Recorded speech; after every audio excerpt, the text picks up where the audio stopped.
Hello, and welcome to Brada Tales. Tonight, we're bringing you a selection of eerie stories paired with the soothing sound of rain to help you relax and drift off to sleep. Before diving into the atmosphere of suspense, leave a comment below letting us know where you're watching from and what time it is.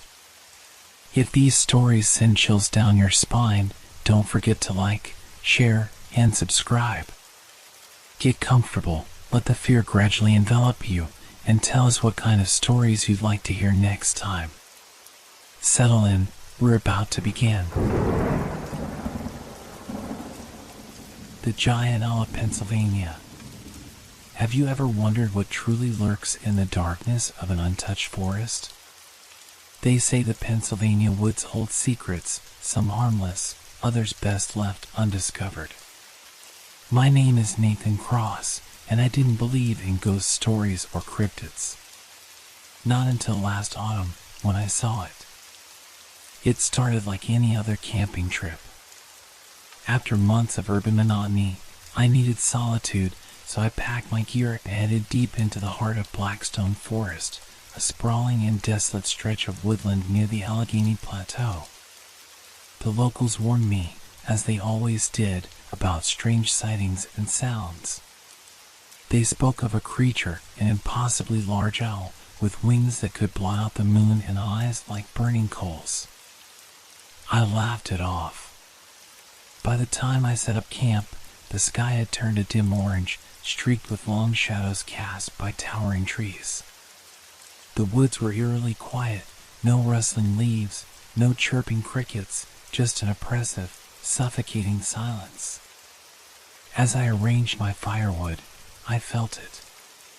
That first flicker of unease, like being watched. It's just your imagination, I muttered to myself, forcing a chuckle. I glanced over my shoulder. Nothing moved except the dying light filtering through the canopy. As night fell, the stillness persisted, broken only by the crackle of my fire. I decided to document my trip in a journal, something I rarely did. The words felt clumsy, but writing distracted me from the creeping tension in my chest. Then I heard it. A faint whooshing noise, like wind moving through branches, but there was no wind. The sound grew louder, closer, then stopped abruptly. I held my breath, scanning the darkness beyond the firelight. The shadows seemed to shift, growing taller, denser, and more menacing. Probably a deer, I whispered, but my voice quavered. Moments later, the sound returned, this time accompanied by an unsettling cry, a long, mournful wail, rising and falling like a distant siren. It was no animal I'd ever heard before. My skin prickled, and my rational mind scrambled for explanations. An injured bird? A trick of the wind? But deep down, I knew it was neither. I doused the fire, plunging myself into darkness. My flashlight's beam sliced through the black, revealing only trees and shrubs. The noise had stopped again, replaced by a more chilling sound, silence so profound it pressed against my ears.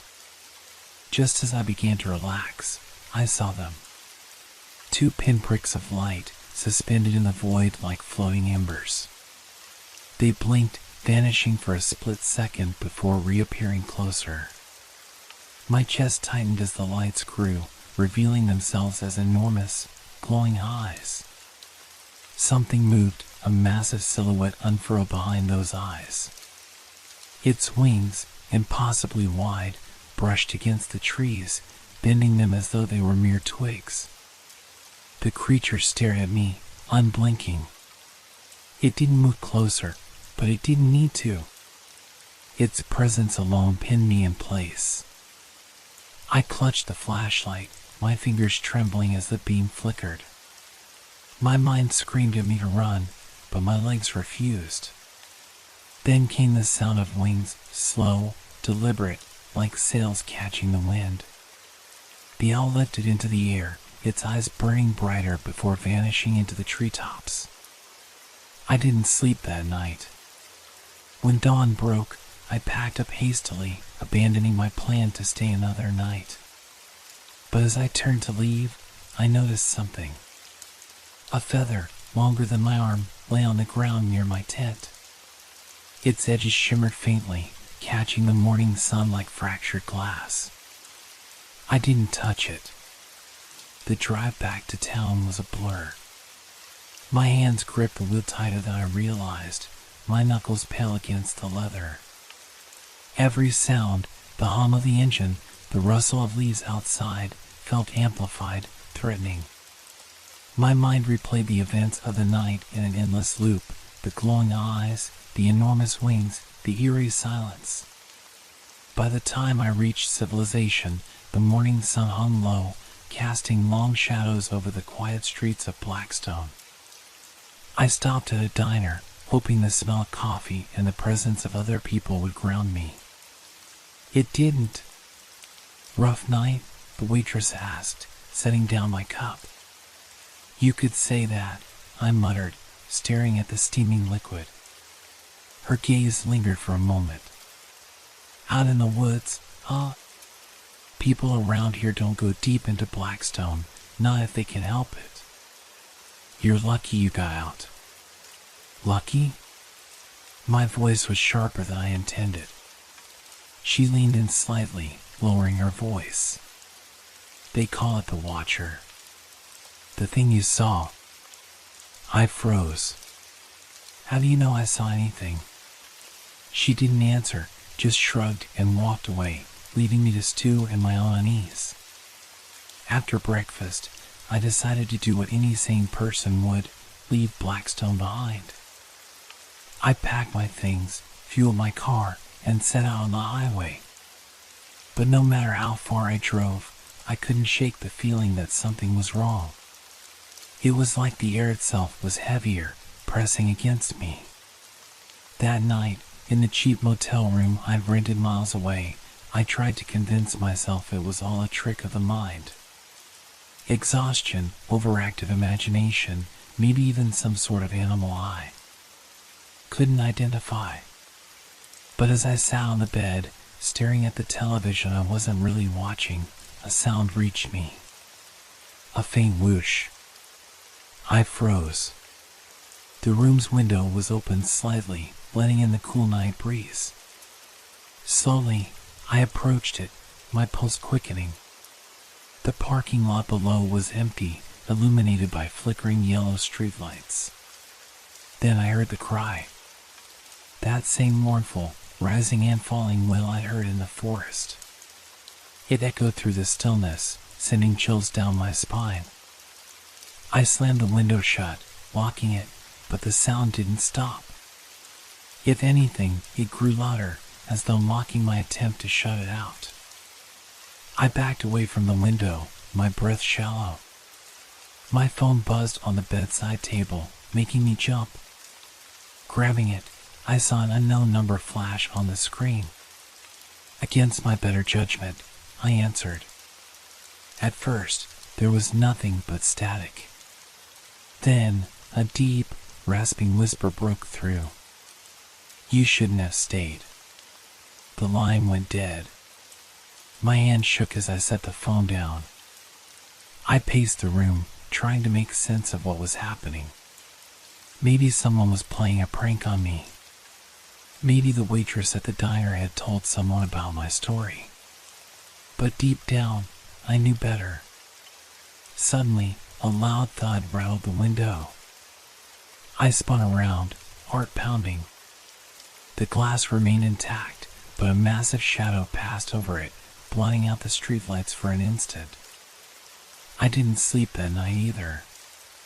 By morning, the noises were gone, but their echoes lingered in my mind. I decided to stay one more day in the area, desperate to figure out what was happening to me. Was I being followed? Watched?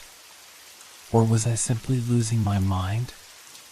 That afternoon, I found myself back in Blackstone at the town library. The librarian, a gray-haired man with thick glasses, seemed skeptical when I asked about strange sightings in the woods. But as I pressed him, Something flickered in his eyes, recognition. "People talk about it," he said, voice low. "The Watcher of Blackstone. Some say it's a spirit, others a creature from some ancient time. The stories go back generations. Has anyone seen it and lived to tell the tale?" I asked. He hesitated. "Some have, but they're never the same after. They say it doesn't just watch. It marks you." "Marks?" He nodded gravely. "Once you've seen it, you can't escape it. It'll follow you, whether you stay or leave. You're part of its territory now." His words hit me like a punch to the gut. My throat tightened and the room felt smaller, suffocating. "Is there any way to stop it?" I asked, though I already feared the answer. He sighed, closing the book he'd been flipping through. "No one knows. Maybe it just decides when it's done with you." I left the library feeling heavier than when I arrived. That night, as I prepared to sleep in yet another motel, I couldn't shake the librarian's words. I checked every lock, every window, and finally sat on the bed with the lights on, clutching a flashlight as though it might save me. At first, there was silence. Then, just as I began to relax, a faint whooshing filled the air. It was here. The sound grew louder, pulsing like a heartbeat. Whoosh. Pause. Whoosh. It was circling, just outside the room. My chest tightened as I scanned the shadows, my flashlight trembling in my grip. "Stay calm," I whispered to myself, though the words felt hollow. Then, the cry came. That same bone-chilling wail I'd heard in the forest. But this time, it was deafening, as though it were inside the room. My ears rang, and I stumbled back, clutching my head. A sharp knock at the window snapped me upright. Slowly, I turned. Two burning eyes glared at me through the thin curtain, their light piercing through the fabric. They blinked once, deliberate and slow, before a massive shadow swept across the glass. I couldn't breathe. My mind screamed for me to run, but I was rooted in place. The air grew colder, the temperature dropping so rapidly that frost began to creep along the edges of the window pane. The creature didn't move. It just watched. I couldn't take it anymore. Grabbing my car keys and flashlight, I bolted for the door, flinging it open and rushing out into the parking lot. The night air hit me like ice, my breath visible in the pale glow of the streetlights. The motel was deserted, eerily quiet except for the faint rustle of leaves in the distance. I fumbled to unlock my car, my hands shaking so badly I dropped the keys. That's when I felt it. A presence, heavy and suffocating, like a storm pressing down on me. Slowly, I turned my head. It was perched on the motel roof. The owl, if it could even be called that, was larger than any creature I'd ever seen. Its wings stretched wide, their tips brushing the edges of the building. Feathers black as night seemed to absorb the light around it, leaving only those burning eyes to stand out. It tilted its head, watching me with an unsettling intelligence, as though deciding what to do next. "No," I whispered, backing away. "This isn't real. It can't be real." The creature let out a low, rumbling sound, a cross between a growl and a hoot. Then, with a single, powerful motion, it spread its wings and descended. I screamed, diving into the car and slamming the door shut just as its talons scraped across the roof. The entire vehicle shook under its weight. My hands fumbled to start the engine, the sound of claws tearing at the metal above filling my ears. Finally, the car roared to life. I floored the accelerator, swerving wildly out of the parking lot and onto the dark highway. The creature gave chase. In the rearview mirror, I saw it, gliding effortlessly above the road, its wings casting long shadows that swallowed the pavement. Its glowing eyes never left mine, burning brighter as it gained on me. The highway stretched endlessly, no other cars in sight. My foot pressed the pedal to the floor, the speedometer climbing, but it didn't matter. The owl wasn't slowing. Then, without warning, it swooped low, its wings brushing the car's roof with enough force to send the vehicle skidding. I fought the wheel, my heart hammering in my chest. Ahead, a small dirt road branched off the highway. Without thinking, I veered onto it, the car jolting violently as it hit the uneven terrain. Trees closed in on either side, their gnarled branches forming a tunnel. The owl didn't follow. I drove until the road ended in a clearing, the car sputtering to a stop. My hands gripped the wheel, my knuckles white. For a moment, there was silence. Then, from the shadows of the trees, eyes. Dozens of them. They glowed faintly, scattered among the branches like embers in the dark. Some were high, others low, but all were fixed on me. The watcher wasn't alone. The clearing was unnervingly quiet. I sat frozen in the driver's seat, staring at the sea of glowing eyes that surrounded me. My breathing was shallow, my heart a relentless drumbeat in my chest. The watcher had disappeared, but these eyes, they were different. Smaller, yet just as unnatural. Their faint orange glow pulsed in the darkness, hypnotic and predatory. I grabbed the flashlight, fumbling it on as I stepped out of the car. The beam swept across the clearing, illuminating gnarled tree trunks and undergrowth, but nothing moved. The glowing eyes remained fixed in place, just beyond the flashlight's reach. "What do you want from me?" I shouted, my voice trembling. No response. The eyes simply stared, unblinking. The silence pressed down on me like a weight, suffocating and absolute. I took a step back, nearly tripping over a root. The flashlight beam wavered, its light barely holding back the oppressive darkness. Then, one of the eyes moved. A shadow emerged from the tree line, a smaller owl, its feathers black as night but eyes just as piercing. It landed on the ground, its head tilting in that eerie, unnatural way. It let out a low, guttural hoot, and the other eyes blinked in unison, like some coordinated signal. Panic surged through me. I turned back to the car, but the engine sputtered uselessly when I twisted the key. I slammed my fists on the steering wheel, cursing under my breath. Behind me, the hooting grew louder. It wasn't just one owl anymore, it was a chorus. The sound rose and fell in a haunting rhythm, surrounding me. My flashlight flickered, its beam weakening as the batteries drained. "No, no, no," I muttered, shaking the light. The beam finally gave out, plunging me into darkness. I scrambled back out of the car, blindly reaching for anything I could use as a weapon. My hands found a branch, sturdy and sharp. It wasn't much, but it was better than nothing. The owls advanced. Their glowing eyes grew larger, closer, until they formed a circle around me. Their cries were deafening now, a cacophony that drowned out every rational thought. Then, through the chaos, I heard it. A single, deliberate wing beat. The air grew heavy, the ground trembling beneath my feet.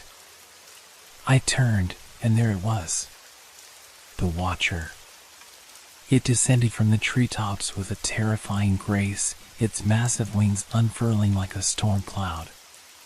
It landed just outside the circle of smaller owls, towering over them. Its eyes burned brighter than ever, casting an unholy light across the clearing. The smaller owls fell silent, bowing their heads as if in reverence. I gripped the branch tighter, my palms slick with sweat. "Stay back," I shouted, though my voice cracked. The watcher tilted its head, studying me. Then it let out a sound unlike anything I'd ever heard, a deep, guttural screech that resonated through my bones. The smaller owls began to close in, their talons scraping against the ground. I swung the branch wildly, but they were too many. One clawed at my leg, another at my arm, forcing me to drop my makeshift weapon. "No!" I screamed, trying to fight them off, but they were relentless. Above me, the watcher spread its wings, its shadow engulfing the clearing. The smaller owls stepped back, their glowing eyes fixed on their leader. I scrambled to my feet, blood dripping from the scratches on my arms and legs. The watcher leaned forward, its massive form looming over me. For a brief, horrifying moment, our eyes met. And then it struck. Its talons closed around me, lifting me off the ground with ease. The world blurred as it carried me high into the air, the forest shrinking below. I screamed, thrashing against its grip, but it was useless. The smaller owls followed, their cries echoing through the night. I didn't know where it was taking me. I only knew that I wasn't coming back. The wind roared in my ears as the watcher carried me higher, its talons unyielding. The earth below was a patchwork of darkness and faint moonlight, the forest a yawning abyss. My struggles were futile, its grip was like iron, and every attempt to free myself sent sharp pain shooting through my body. As the smaller owls followed, their cries formed an eerie chorus. They spiraled around us, a cyclone of shadows and glowing eyes, as if escorting their master to some final destination. And then we stopped. The watcher descended into a clearing unlike any I'd seen before.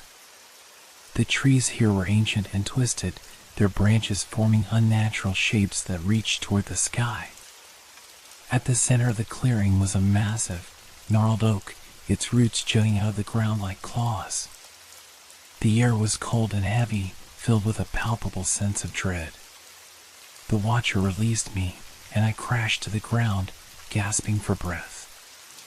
Pain shot through my body, but I forced myself to look up. The watcher perched on a low branch of the oak, its burning eyes fixed on me. Around the clearing, the smaller owls gathered in silence, their glowing eyes creating a ring of light. I staggered to my feet, clutching my side. "What do you want from me?" I shouted, my voice raw. The watcher tilted its head, and for a moment I thought I saw something in its eyes, an intelligence, a purpose.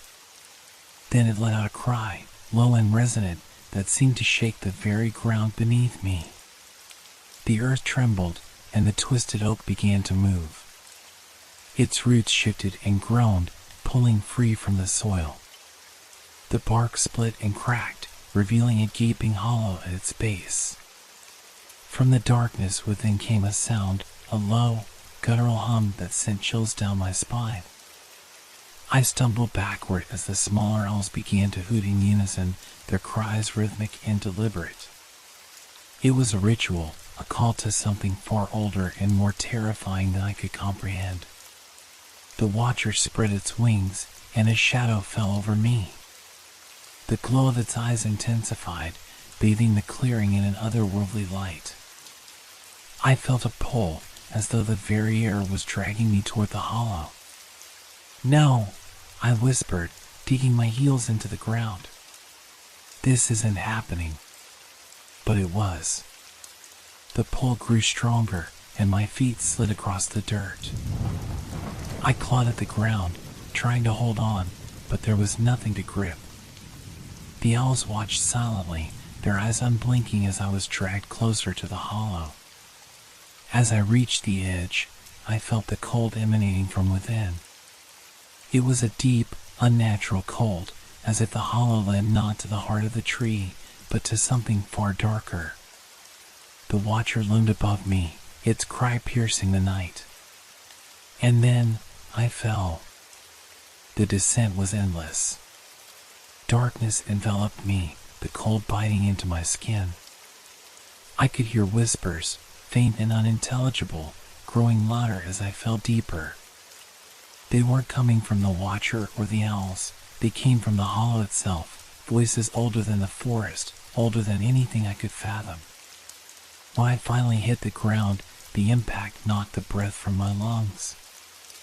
I lay there, disoriented, as the whispers grew louder, forming words I couldn't understand.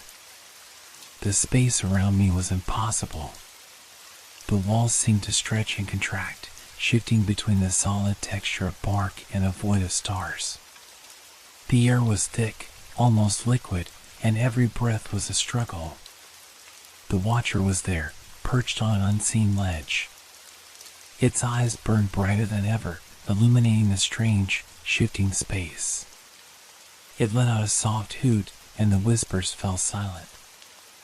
A figure emerged from the shadows. At first, it seemed human, a tall, gaunt figure cloaked in darkness.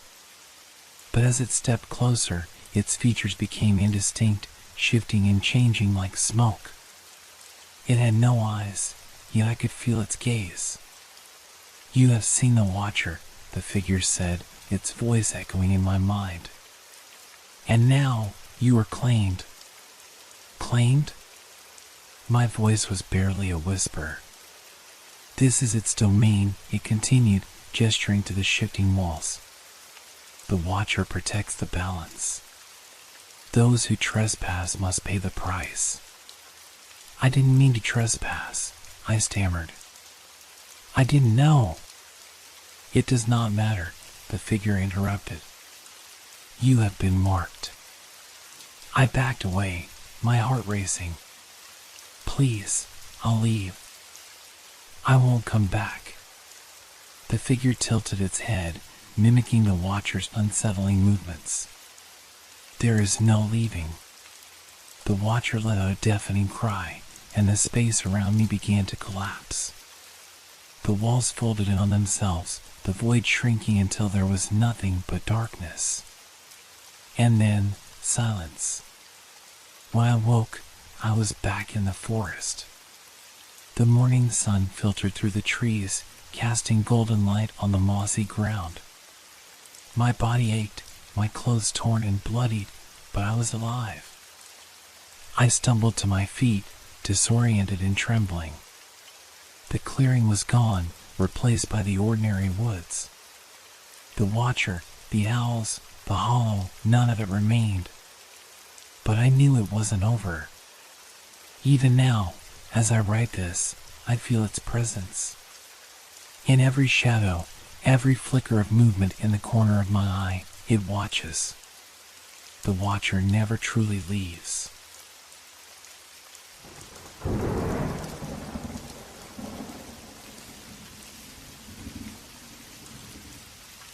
The Sea Witches of the Oregon Coast. Have you ever felt the ocean watching you? Not just the rhythmic pulse of the waves or the chill of the salt air on your skin, but something deeper, something alive? I didn't believe the stories at first. The legends of the Sea Witches were just that, tales spun by old fishermen who had one drink too many. But that was before the storm, before the voices. It started on an ordinary morning at the docks. I was preparing the Mariner's Luck, my father's old fishing boat, for a short trip into the deeper waters. I'd done it countless times before, chasing halibut and crab to make ends meet. The weather was clear, the breeze mild, and the sea inviting. "Storm's coming," old Ted muttered as I walked past his shack. His gray eyes followed me with an unsettling intensity. "You'd be wise to stay ashore." I chuckled nervously. "It's clear skies, Ted. No storm today." He spat on the ground. "Not that kind of storm." His words clung to me like the scent of brine as I boarded the boat. Superstitions were common in our little fishing town, warnings of ghost ships, cursed waters, and, of course, the sea witches. They were said to appear during storms, their cries like sirens, luring sailors to their doom. I never paid much attention to the stories. That afternoon, as I steered the boat away from the dock, the water shimmered under the sun. Gulls circled overhead, their cries sharp and familiar. The steady hum of the engine was comforting, a reminder of how often I'd done this. Yet, beneath the routine, a faint unease gnawed at me. By the time the sun dipped low on the horizon, the air had grown still, too still. The breeze that had accompanied me all day vanished, leaving the sea like glass. I cut the engine, letting the boat drift as I prepared to haul up the nets. That's when I heard it. A voice, faint and melodic, carried over the water. Help! I froze, my hands gripping the edge of the boat. The voice was distinct yet clear, unmistakably human. Help me! It came again, this time louder, closer. My heart thudded in my chest. It didn't make sense. There was no other boat in sight, no sign of anyone in the water. I scanned the horizon, my eyes straining against the growing twilight. And then I saw her. A figure bobbed in the water, her arms thrashing weakly. Her long, dark hair clung to her pale face, and her voice cracked with desperation. Please, help. Panic and instinct took over. I grabbed the life preserver, tying it to a rope before hurling it toward her. Hold on, I shouted, pulling the rope to bring her closer. But as I leaned over the edge of the boat, something made me hesitate. Her movements were strange, too fluid, too deliberate, like she wasn't struggling at all. And her eyes, when they met mine, gleamed unnaturally in the dim light. Please, she said again, her lips curling into a faint smile. A chill ran down my spine. I wanted to pull back, to cut the rope and leave her there. But what kind of person would I be if I didn't help? I reached out, my hand trembling as it neared hers. The moment our fingers touched, the wind howled to life, and the sea erupted around us. The storm had arrived. The wind slammed into me like a physical force, nearly throwing me off balance. Waves crashed against the hull, their icy sprays soaking me to the bone. The figure in the water gripped the rope with unnatural strength, her head now fully above the surface. Her smile widened, revealing teeth too sharp, too white to belong to any human. Pull me closer, she whispered, her voice cutting through the roar of the storm. It was melodic, almost hypnotic, pulling at the edges of my mind like a lullaby. I stumbled back, dropping the rope. What are you? I shouted, my voice barely audible over the gale. She laughed, a sound that sent chills racing through me. You called me, she said. You threw the rope, didn't you? The waves surged higher, the boat lurching violently. I grabbed the railing to steady myself, my heart pounding. The figure in the water remained eerily calm, her hair swirling around her like ink in the sea. I didn't call you, I said, my voice shaking. You asked for help. She tilted her head, studying me with those gleaming eyes. And you came, she said, her tone teasing. That's how it always begins.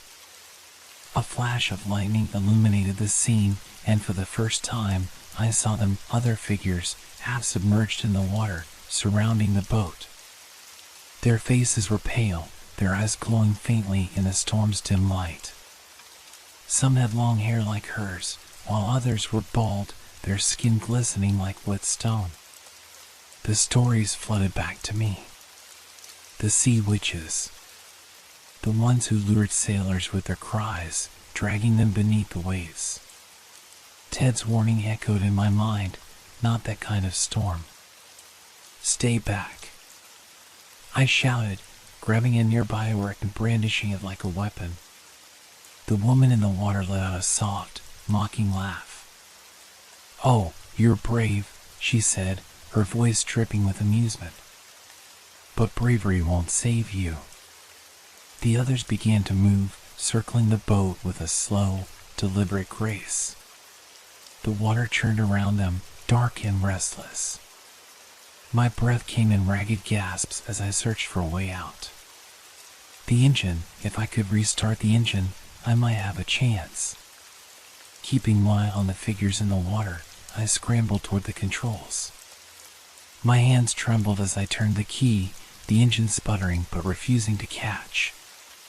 "Come on," I muttered, my voice rising in desperation.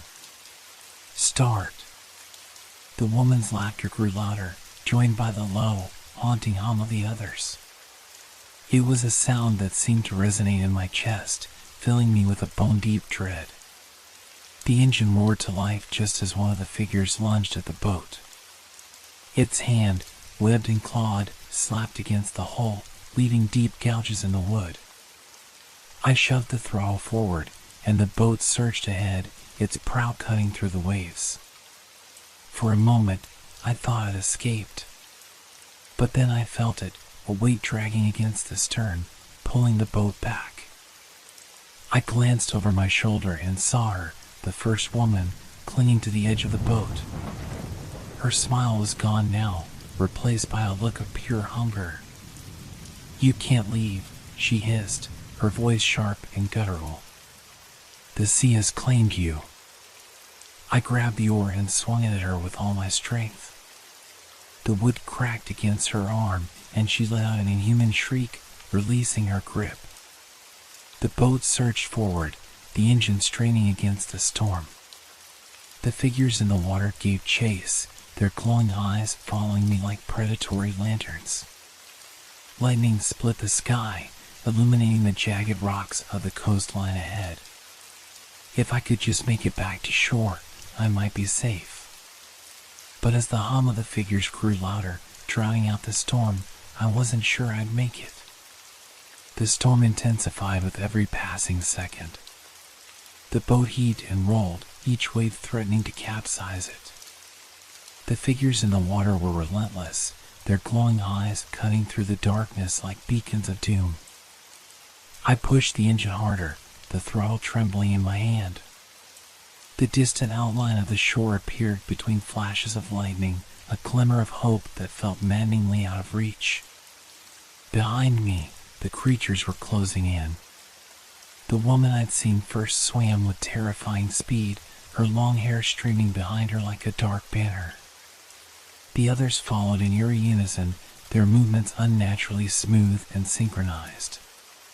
"Come back," she called, her voice somehow carrying over the storm. "You belong to us now." "No," I shouted, gripping the lip tightly. "Stay away." Another wave crashed over the bow, soaking me to the bone. The salt stung my eyes as I blinked furiously, trying to keep the shore in sight. But the storm seemed to conspire against me, the rain turning into a wall of cold needles. A sharp crack rang out, and I felt the boat lurch violently to one side. I looked back to see one of the figures clinging to the hull, its clawed hands tearing into the wood. Its face was featureless except for a wide, tooth-filled grin. Panic surged through me. I grabbed the oar again, swinging it with wild desperation. The creature let out a guttural hiss as I struck it, releasing its hold and slipping back into the water.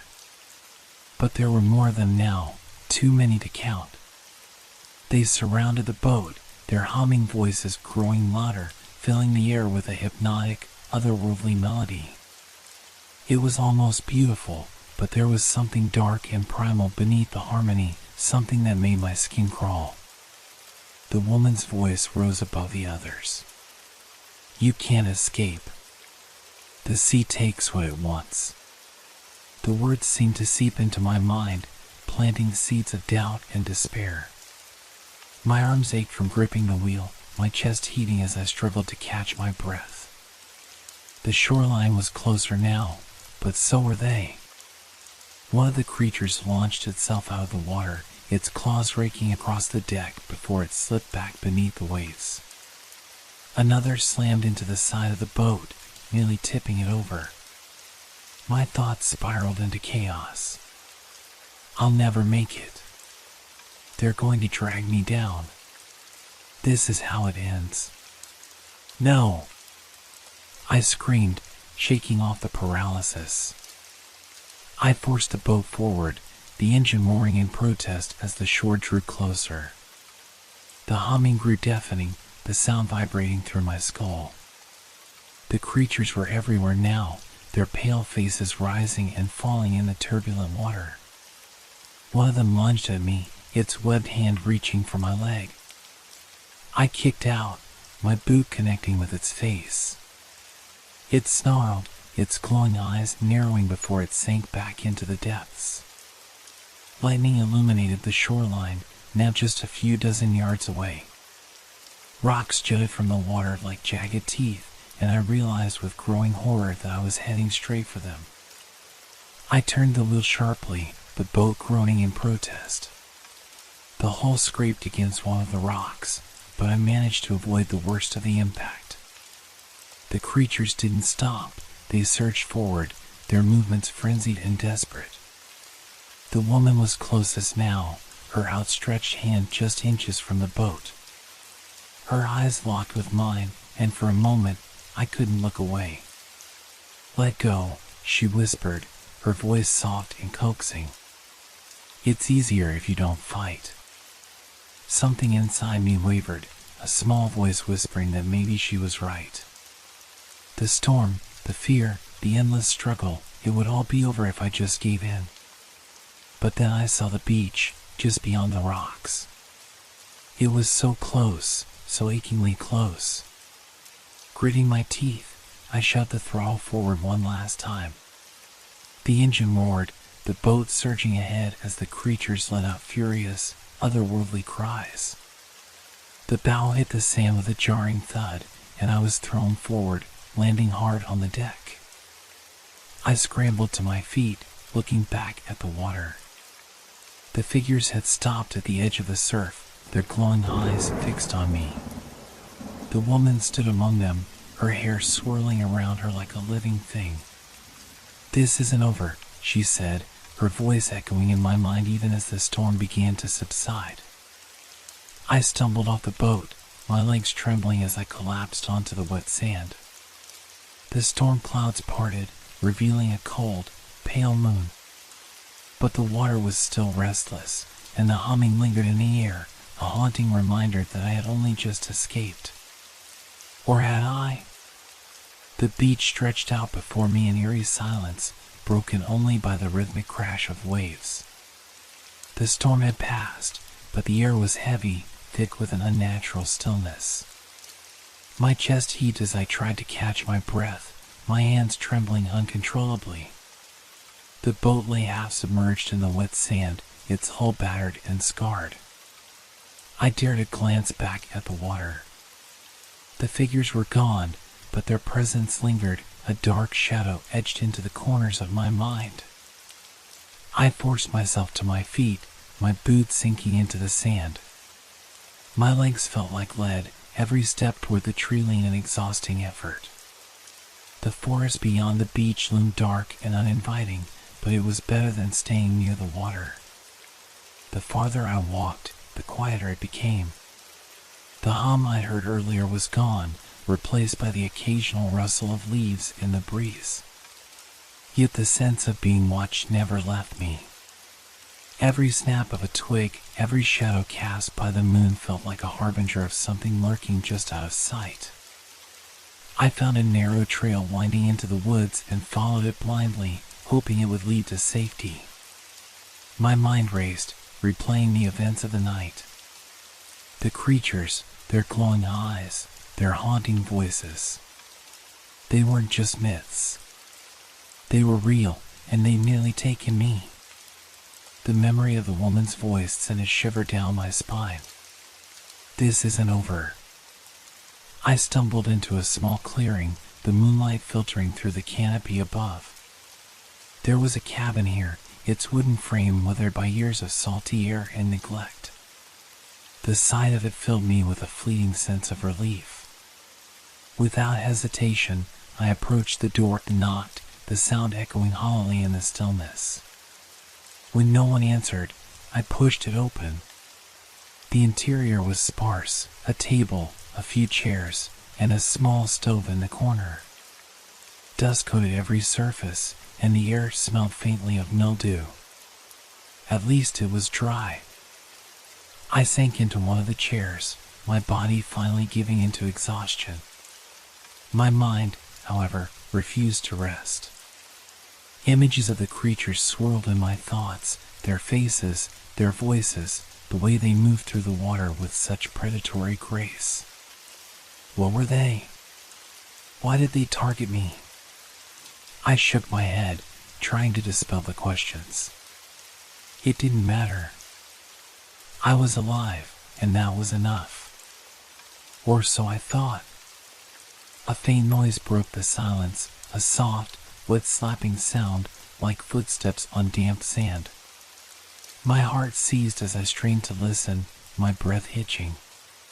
It came again, closer this time. I bolted upright, my pulse hammering in my ears. The sound grew louder, accompanied by a faint, familiar hum. No, I whispered, backing away from the door. It's not possible. I'm on land. You can't be here. The hum swelled, filling the cabin with its eerie resonance. The walls seemed to close in, the shadows growing darker and more oppressive. And then I saw her.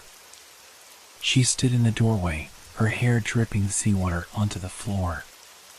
Her eyes glowed faintly in the dim light, her smile as sharp and menacing as before. You thought the shore would protect you, she said, her voice a low, mocking whisper. But the sea is everywhere. I stumbled back, my hands fumbling for something, anything, to defend myself.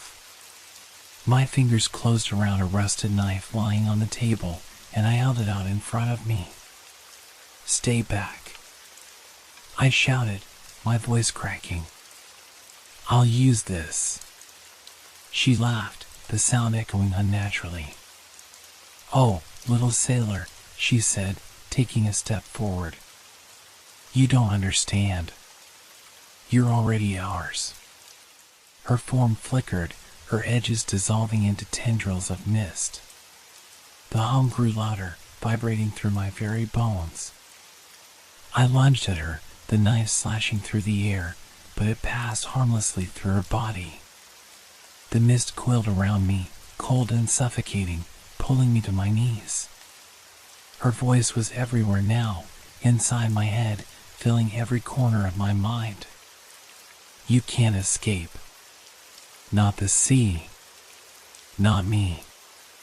The cabin dissolved around me, replaced by darkness and the deafening roar of waves. I opened my eyes to the impossible. The cabin was gone, replaced by a vast, infinite expanse of water. The horizon stretched endlessly in every direction, but the sky was a deep, unnatural shade of black. Stars glimmered faintly above, but they looked cold and distant, as if watching from another world. I was floating, not in water, but in something heavier, thicker, that clung to my skin like oil. My limbs felt sluggish, and every movement took an agonizing amount of effort. Where am I? My voice barely rose above a whisper, and even that was swallowed by the oppressive silence. You're home, her voice answered, echoing from everywhere and nowhere.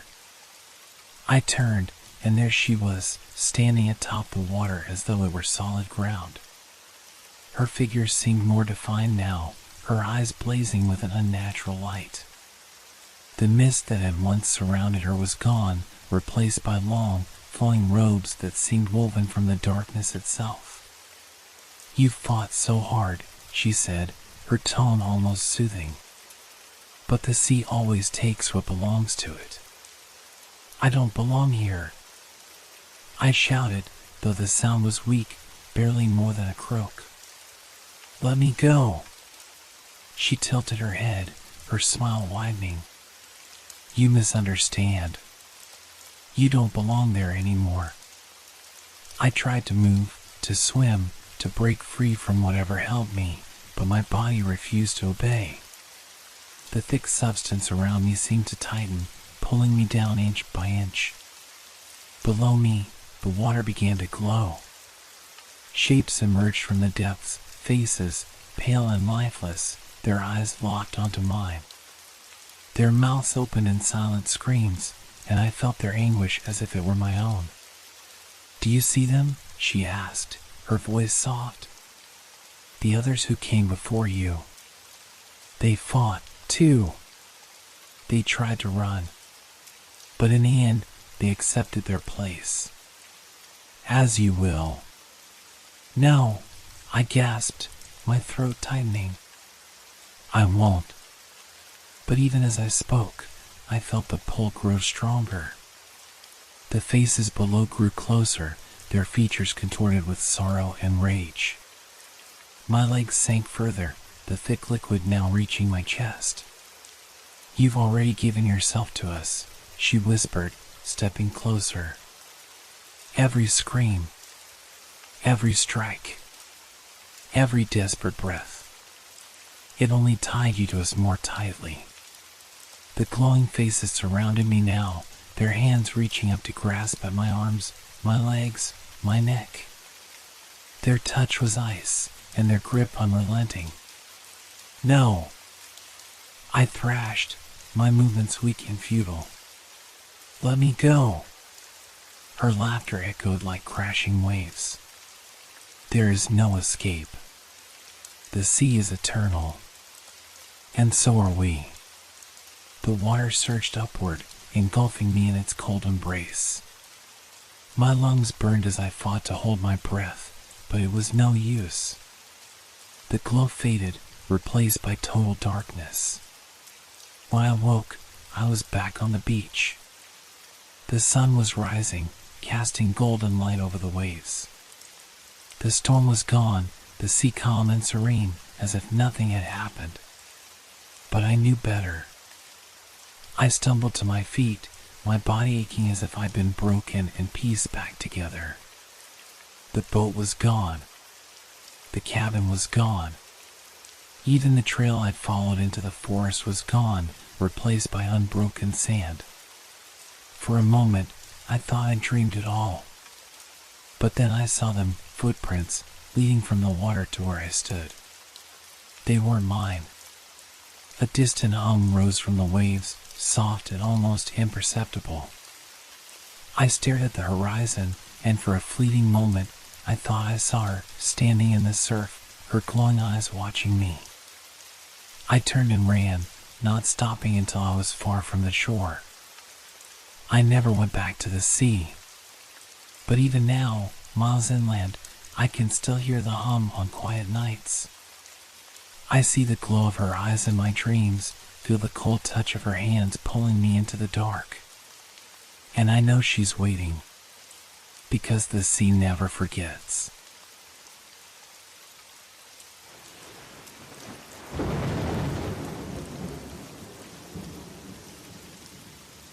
Mysterious lights over Roswell. Have you ever looked up at the sky and seen something you couldn't explain? Something that didn't seem quite right, but was so fleeting that you could convince yourself it was just a trick of the mind?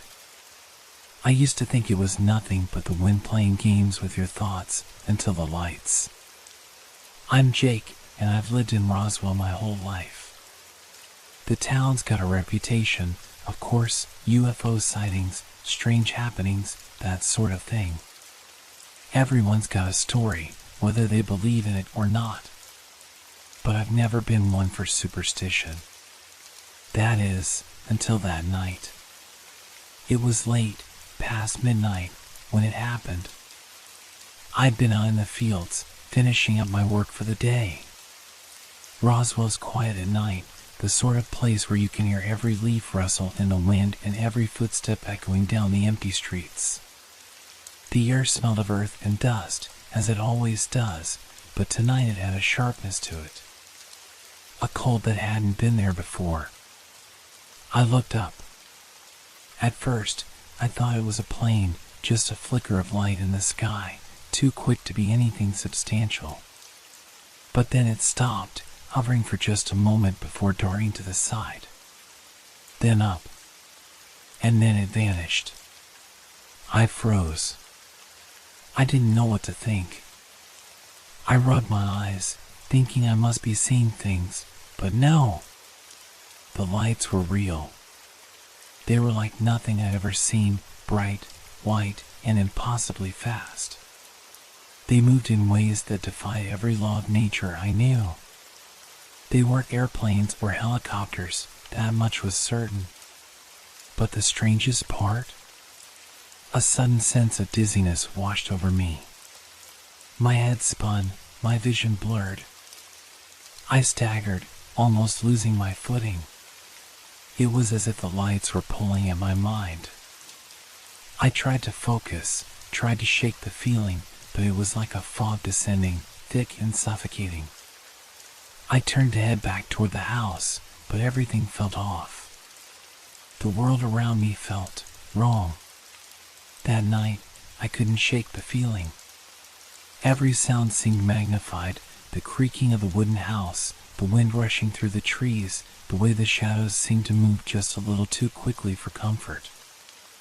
I didn't talk about it at first. Who would believe me? It could have been nothing, just a weird flash in the sky, a trick of the mind. But deep down, I knew something had changed. I couldn't explain it, but it gnawed at me. The next day, I woke up, but everything felt fuzzy. My mind was clouded. I tried to remember what I had done the night before, what I had seen. But there was a blankness, a hole in my memory.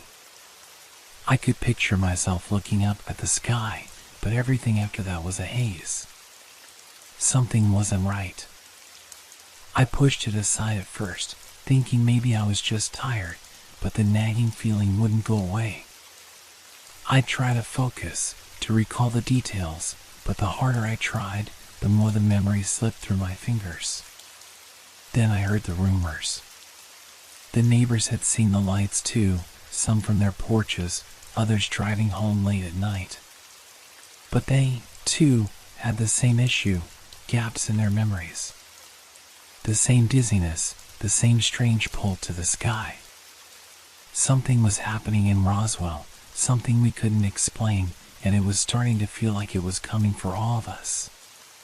It didn't take long before I started hearing stories of people who had seen more than just lights.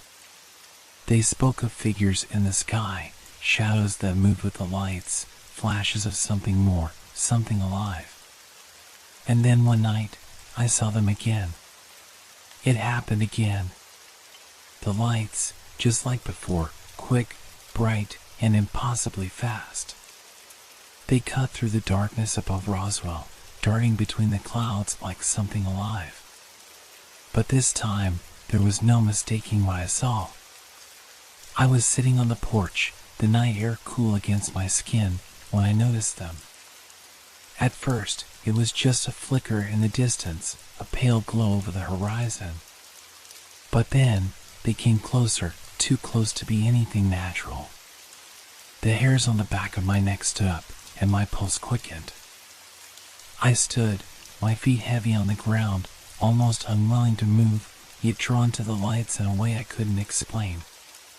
They seemed to hover, spinning, flickering like stars that had lost their place in the sky. Then, just like before, the dizziness hit me again. The same weight pressing down on my mind, the same sensation of losing control. My thoughts became slow, like they were sinking underwater. I tried to shake it off. I had to get inside, had to get away from whatever was up there. But my body didn't listen. I stumbled forward toward the light. It was as if something in the air was pulling me, guiding me toward the unknown. I don't remember how I got out there. One second, I was standing on my porch, and the next, I was walking in the open field under the glow of those strange lights. I could hear my footsteps, each one echoing louder than the last, the ground hard beneath my boots. The lights grew larger, their brilliance blinding, and the air grew colder, impossibly so. The world around me seemed to blur, my vision narrowing until there was only the pulsating glow and the pull of my body toward it. And then, nothing. I woke up on the ground. My head was pounding, my neck stiff. The sky was dark again, the lights gone. I sat up slowly, disoriented. My body ached like I'd been hit by something heavy, but there was no memory of how I ended up here. My heart raced as I scrambled to my feet. How much time had passed? What had happened? I tried to recall the events, but once again, there was nothing, just a void where the details should have been. I felt like I was suffocating. When I returned to the house, I noticed something strange. Everything seemed off. My watch read the same time it had when I went outside, but I knew I'd been gone for hours. Time had slipped away. How was that possible? And yet, I wasn't the only one. As I went into town the next morning, people looked just as confused. They were all asking the same questions. What happened last night? There was a strange emptiness in their eyes, like they were all chasing something they couldn't grasp. Some of them had been out walking, others driving, but they'd all experienced the same thing, the lights, the dizziness, and the same gap in their memories.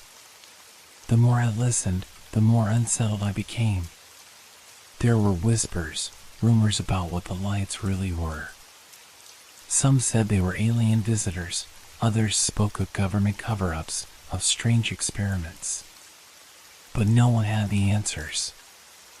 I couldn't stop thinking about that feeling, that pull I'd felt. It wasn't just curiosity.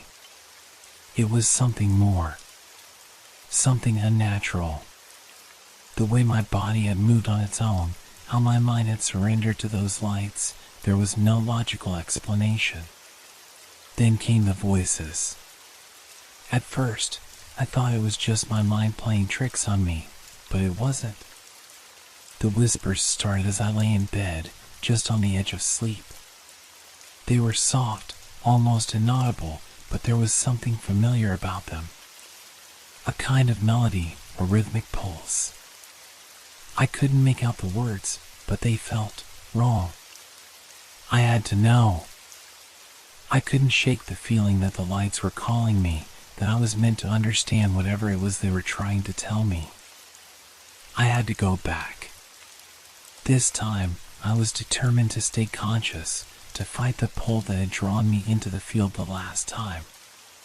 I didn't know how, but I was going to find out what was happening. I wasn't going to let them take me again, to erase my memories. But something told me that this time would be different. This time, I might not come back at all. I didn't realize how close I was to the truth. As the sun set and the air grew heavy, I headed back into the fields, the sense of dread growing stronger with every step. The whispers grew louder. The field stretched before me, empty and still, save for the rustling of the wind through the dry grass. The sun had dipped below the horizon, leaving only the faint glow of twilight in the sky. But something else was in the air, an unease, thick and suffocating. I couldn't help but feel that the lights were already waiting for me, hovering somewhere above, unseen but present. The thought made my skin crawl, but I couldn't turn back. Not now. The questions in my mind were too strong. What were the lights? Why had they chosen me, and so many others? I kept walking, my boots crunching the earth beneath me, the sound amplified in the stillness of the night. The whispers, though faint, were there again, drifting through my thoughts like a song I couldn't quite recall. They were getting louder, clearer. Suddenly, the air shifted, becoming colder. I looked up. There they were. The lights. They had appeared just as they had before, brilliant and fast, darting across the sky in patterns that made no sense. This time, I could feel them closer, like they were beckoning me. A sharp, tingling sensation ran through my body, as if my very nerves were being pulled toward them. I stopped, staring up at them, frozen in place. My heart was racing, pounding in my chest. I wanted to run, to flee from whatever this was, but I couldn't. The light seemed to hypnotize me, pulling me in like an invisible force. The dizziness returned. My vision blurred, and the ground beneath me felt as though it were swaying. My stomach turned, but it wasn't from nausea. It was something deeper, a gnawing fear that had sunk into my bones. Then, the whispers grew louder, clearer. I could hear them now, unmistakable. "Come closer, we have been waiting, you are one of us." The words echoed in my mind, filling every corner of my thoughts. I didn't know where they were coming from, but it was clear that they were coming from the lights themselves. They were calling me, urging me forward. I tried to move, but my body felt paralyzed. It was as though I was trapped in a dream, unable to break free. I could feel my breath shallow, my chest tight, but still, I couldn't look away. Then, I saw something that made my blood run cold. In the center of the lights, the shapes, shadows, began to form. They were not just lights, but figures, humanoid shapes that swirled and flickered like smoke, their features shifting and changing. They were watching me. My knees buckled beneath me, and I collapsed to the ground, my hands gripping the earth for support. I could hear my heart pounding in my ears. My mind was a whirlwind of panic, but I couldn't tear my eyes away. "We know what you seek. We know what you are." The voice, if it could be called that, seemed to wrap around me, seeping into my mind, taking root. I shook my head, trying to fight it, but the words wouldn't stop. It was like a constant hum in my ears, buzzing, vibrating in my skull. "It's too late for you. Too late to escape." And then, the darkness took over. The world around me spun, twisting into a kaleidoscope of lights and shadows.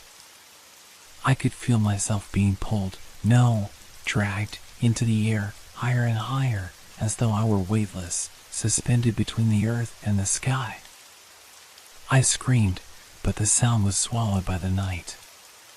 My hands reached out, grasping for anything, but there was nothing, only emptiness, only the cold, empty space. And then, there was nothing.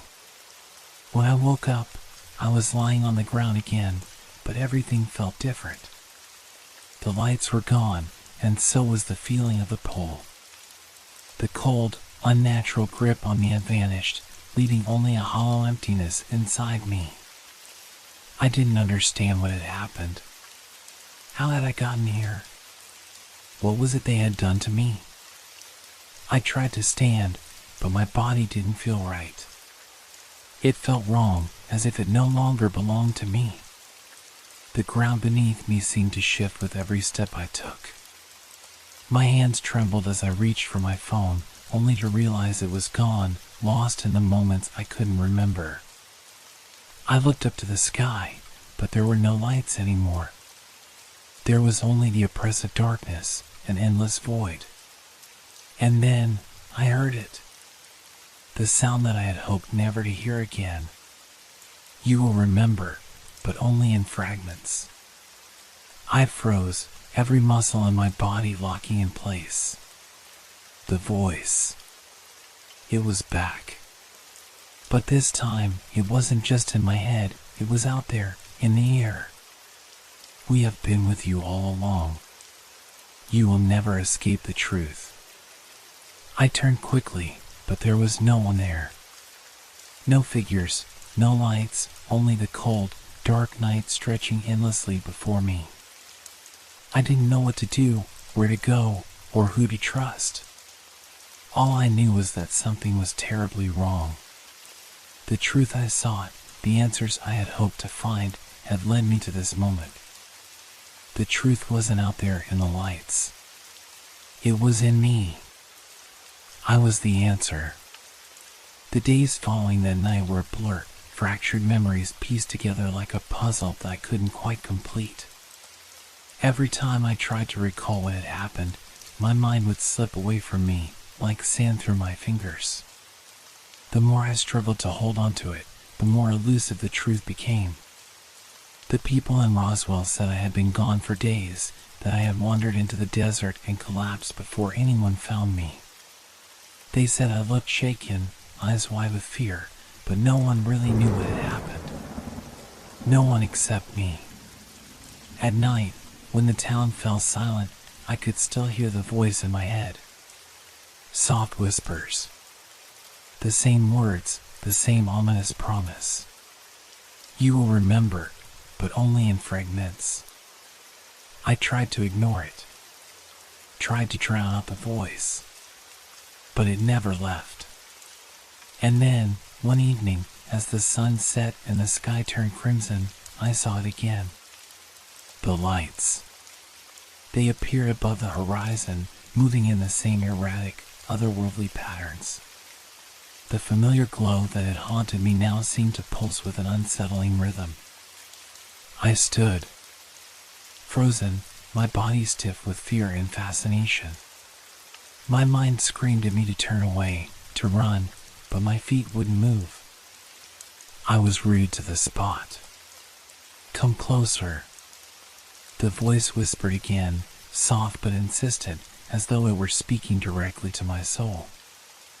I tried to shake the thought from my mind. I knew I shouldn't go near them, knew it was dangerous. But something inside me was drawn to them, an irresistible pull that seemed to bypass all reason.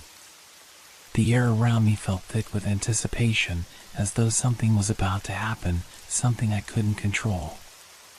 My heart beat in my chest like a drum, faster, louder. The dizziness returned, but this time I embraced it, letting the strange sensations take over. I staggered forward, my legs trembling beneath me. The world blurred, and for a moment I was sure I was going to fall. But I didn't. I reached the edge of the field, the lights now much closer, swirling above me. I felt the cold, unnatural presence of them, as though they were not just lights, but something else, something alive. And then I saw them again, the shadows within the light. Human-like figures, twisting in the beams, watching me with their shifting, unblinking eyes. They were waiting. My mouth went dry. I wanted to scream, but the words wouldn't come. We are always here. Always watching. The voice surrounded me again, filling my mind, drowning out everything else. The shadows shifted, becoming clearer, more defined. Their features were indistinct, like blurred reflections in a broken mirror, but I could sense their presence. I felt the coldness of their gaze on me, even though I could no longer see their faces. They were all around me, and I was their prey. You know us. You have always known us. I closed my eyes, trying to block out the voice, trying to push them away. But it was useless. I could feel their influence creeping into every corner of my mind. They were in me, part of me now. I could feel it, a presence that had taken root deep inside. My body began to tremble uncontrollably. The air grew colder, sharper, and I knew that something was about to happen. This is your fate. The ground beneath me shifted. I felt it, felt them rising from the earth itself. My vision blurred again, and suddenly the light seemed to grow brighter, blinding. And then I was lifted from the ground. My feet no longer touched the earth. I was weightless, floating, carried by something I couldn't see, couldn't comprehend.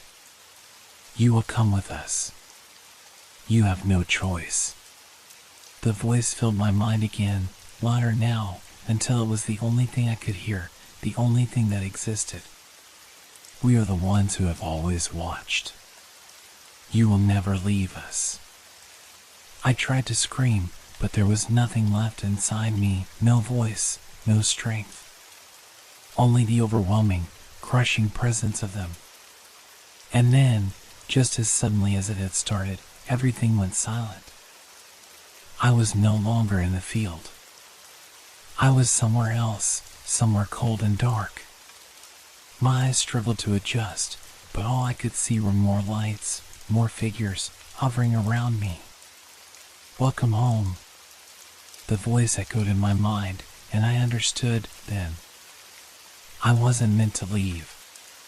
This was where I belonged. And as the darkness closed in around me, I realized I wasn't alone.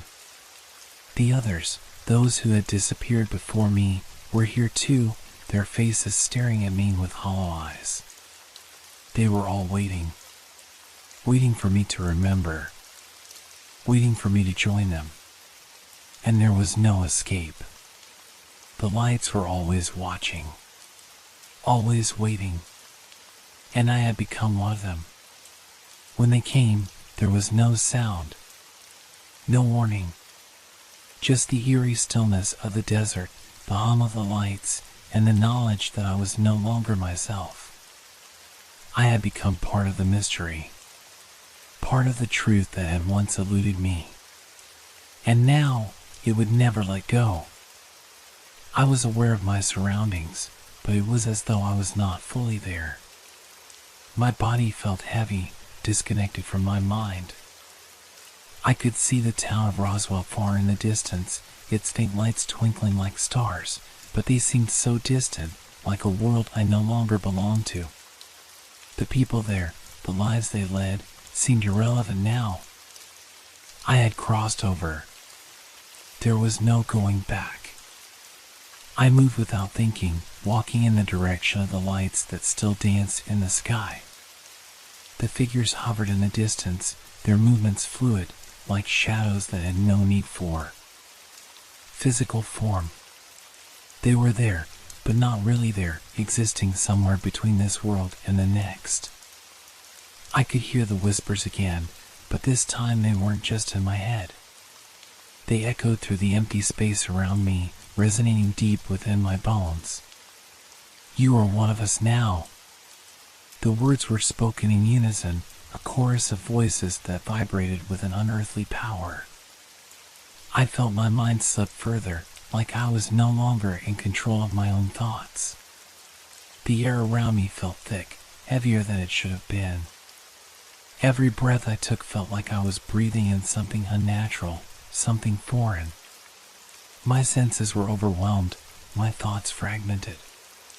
Remember, the voice repeated. Remember who you were before, remember what you saw. Remember us. But it was no use. I couldn't hold on to those memories anymore. The more I tried, the further they slipped away, as if they had never existed at all. I looked down at my hands.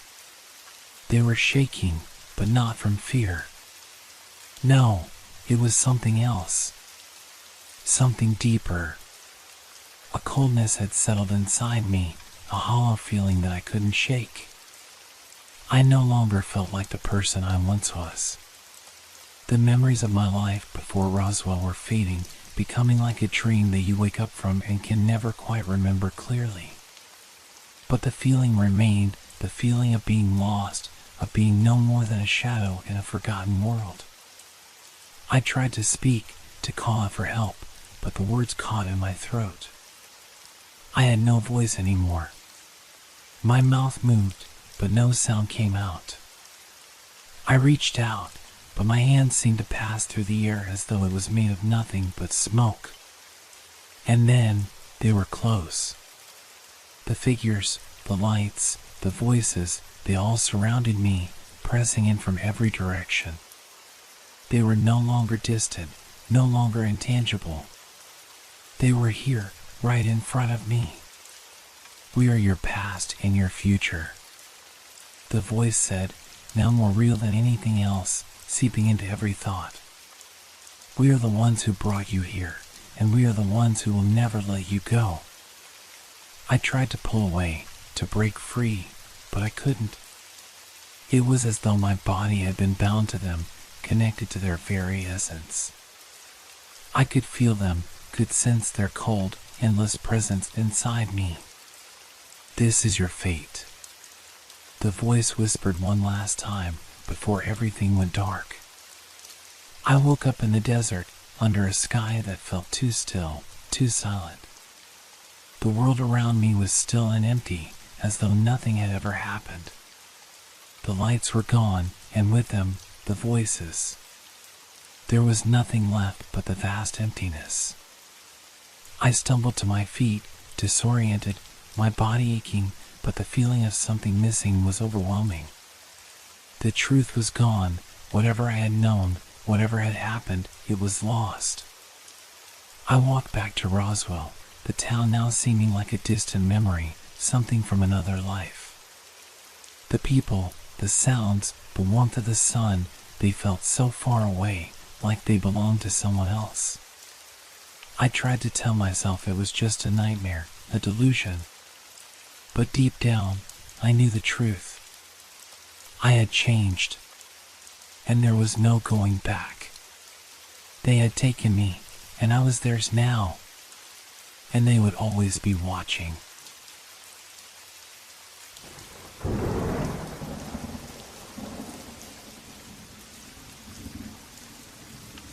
The fiery beast of the Nevada desert. I had heard the rumors, of course. Everyone who lived in the area had.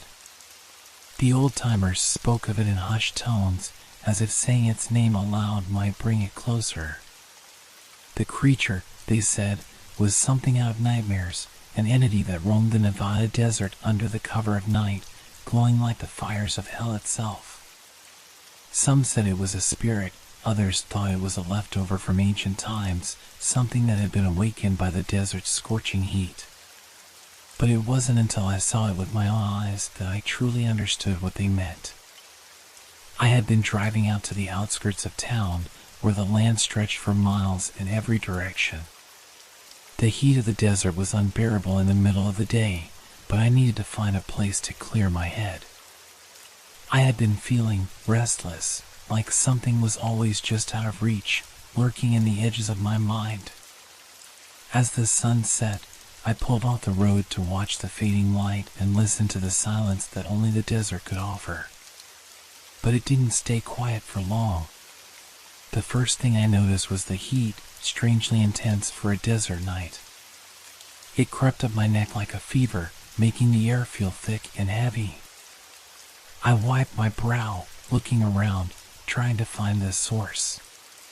That's when I saw it. A distant glow, faint at first, hovering just above the horizon. I thought it might be a campfire, maybe someone else out here looking for solitude. But as I stared at the light, it didn't flicker like a normal flame. It pulsed.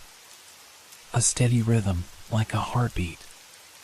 My heart started racing. Instinctively, I reached for my camera, but something in the back of my mind told me I shouldn't.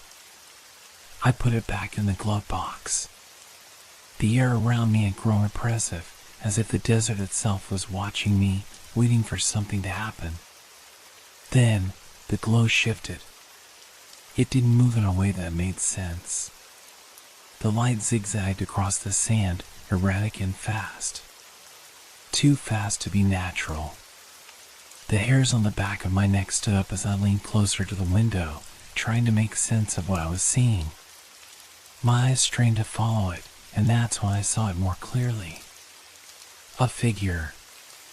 But it wasn't like anything I had ever seen. The light was coming from it, surrounding it, as if the creature itself was made of fire. The shape was hulking, moving on all fours like an animal, but no animal I knew moved this way. It left a trail of scorched sand behind it, glowing faintly, like the earth itself had caught fire. I should have driven away. I knew that. But something pulled me toward it. I felt a chill in my bones, and yet the heat from the creature's presence was unbearable. My pulse quickened, and a wave of dizziness washed over me. I gripped the steering wheel tighter, trying to steady myself. Something inside me screamed to leave, but my body felt frozen. The figure moved closer, and that's when I saw its eyes. They weren't like eyes at all. They were two glowing orbs of molten amber, burning with an intensity that seared through the darkness. They stared directly at me. I swear, I could feel its gaze cutting through me, as if it knew me, knew everything about me, and had come for me. My mind raced. I tried to rationalize what I was seeing. Maybe it was a mirage, the heat playing tricks on my senses. Maybe it was some kind of optical illusion. But deep down, I knew it wasn't. I had seen enough of the desert to know when something was wrong, and this was wrong. The beast let out a low, guttural growl, the sound vibrating through the air, shaking my very soul.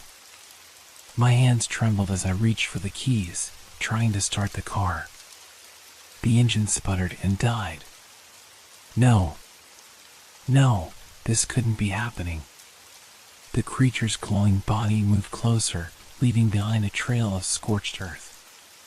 My heart pounded in my chest as I desperately tried to restart the engine. Nothing. My mind was clouded with fear, and the heat, it was unbearable now. My skin burned, my vision blurred. That's when I heard it. The whisper. It wasn't a voice. It was a sensation, a presence pressing into my mind. The words were indistinct, but I could feel the malice behind them. It was as if the creature was speaking to me, but not with words. Run. The whisper echoed in my mind, loud and clear. A primal instinct took over. I threw open the door and stumbled out of the car, not caring about the heat or the darkness. I ran. I didn't look back. I couldn't. But as I ran, the feeling of being watched never left me. The heat, the glow, the eyes, they followed me. The sound of footsteps behind me grew louder, closer. It was as if the creature was chasing me, its glowing form flickering like a firestorm just out of reach. But no matter how fast I ran, I couldn't escape it. The desert stretched on forever, and I was alone. Alone with the fiery beast and the fear that was slowly consuming me. I don't remember how I made it back to town. I don't remember how I escaped the creature that night. I only know that I did. But it's been weeks since that night, and I still feel the burn. I still see the glow in the distance sometimes, late at night while I'm alone. I hear the whisper when the wind blows through the desert sands. It's calling me. And I know, deep down, that it won't stop until it has me again. I try to convince myself that it's just my mind playing tricks on me. The desert does that to people. It's vast and empty, and sometimes the heat and isolation can warp reality.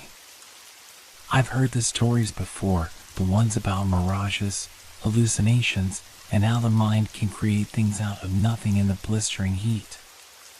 But every time I close my eyes, I see it. The glow. The heat. The creature with its burning eyes, staring right through me. I've tried to avoid the desert. I stay inside, lock the doors, and tell myself it's over. But there's a pull, an unexplainable force that keeps dragging me back to it. I don't know if I'm drawn to it or if I'm just trying to prove to myself that it wasn't real. But I know something has changed. The world feels different. The air feels thicker, and at night, the winds whisper, almost as if they're calling my name. I can't ignore it anymore. I've been hearing about strange things happening out in the desert lately. People disappearing, their vehicles found abandoned with no trace of what happened. Some say it's the heat. Some say it's wild animals. But I know better now. I don't know why I'm going back to that place. Maybe I'm trying to prove something to myself.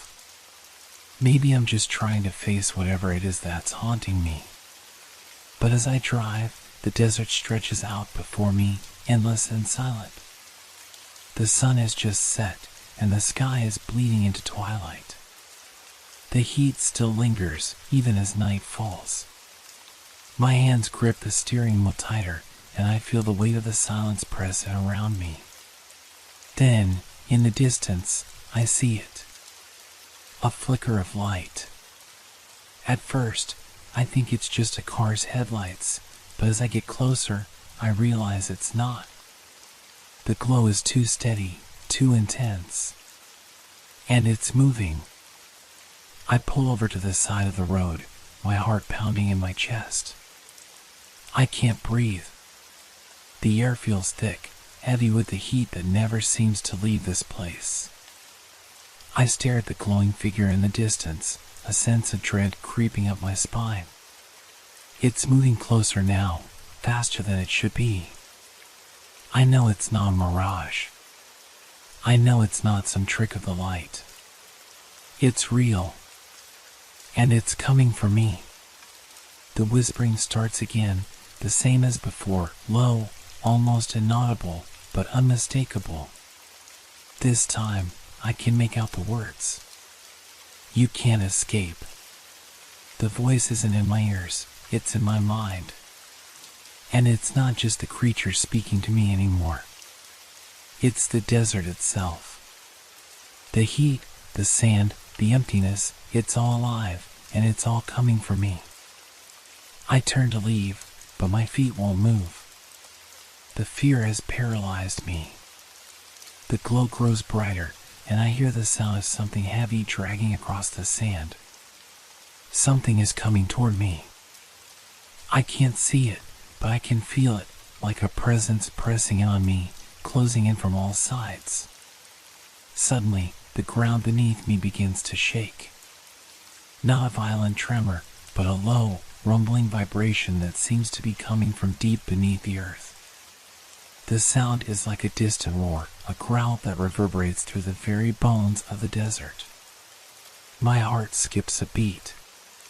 This isn't just a creature anymore. This is something bigger. I turn and run. My legs burn with the effort, but I can't stop. The desert stretches endlessly before me, and no matter how fast I run, it feels like the creature is always just behind me. I can hear its footsteps now, echoing in the sand, and the whispering is louder, clearer. You belong to me. I stumble over the uneven ground, gasping for breath, but I don't dare look back. The sound of the growling grows louder, and I can feel the heat, unbearable now, pressing in on me from all sides. My body is drenched in sweat, my clothes sticking to my skin. I know I'm running out of time.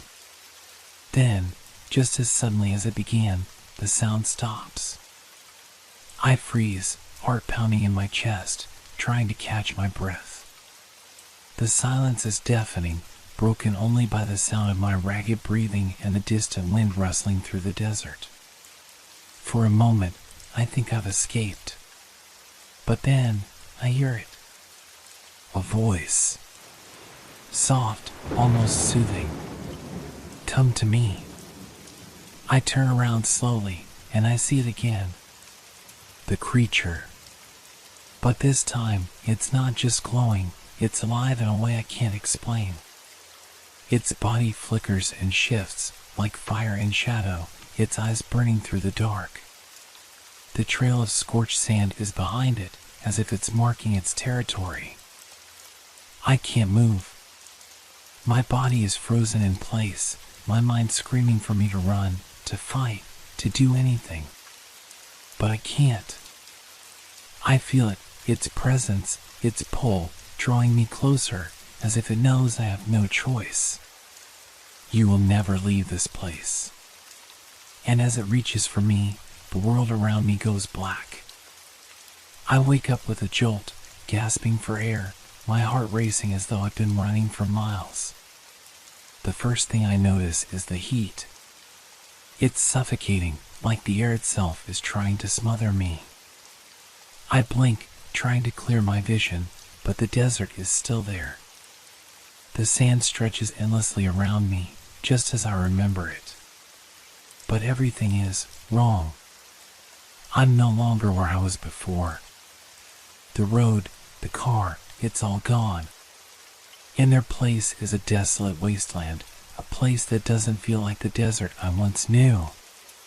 The sky above is a deep, unnatural red, and the air tastes of ash. My skin is burning, though I can't tell if it's the heat or something else. There's a heavy silence, broken only by the faintest whisper. You are mine. The voice is softer now, almost loving, but there's no mistaking the threat beneath it. My body feels alien, as if it's no longer fully mine. My legs move, but they aren't my own. They're guided by something else, something pulling me toward the center of the desert. I try to resist, but I can't. I know what I saw. The creature. The fire. It's still here, somewhere. Watching me. Waiting. I take a step, then another, and before I know it, I'm moving forward, walking through the endless expanse of sand, my mind screaming to stop, to run, but my body won't listen. It's like the desert itself is alive, and it wants me to stay. You can't escape the desert. I hear the whisper again, but this time, it's not just in my mind, it's in the air around me, wrapping around me like a vice. The heat is unbearable, and I can feel my body sweating, my energy draining. It's as if the very desert is sucking the life out of me. And then, I see it. In the distance, the creature is waiting. Its form is flickering in and out, like a mirage, but it's real. I can feel it now, its presence so overwhelming that it presses against me, crushing me, suffocating me. I want to scream, but I can't. My mouth is dry, my body trembling, but I can't stop moving. I'm being drawn to it, drawn to the light.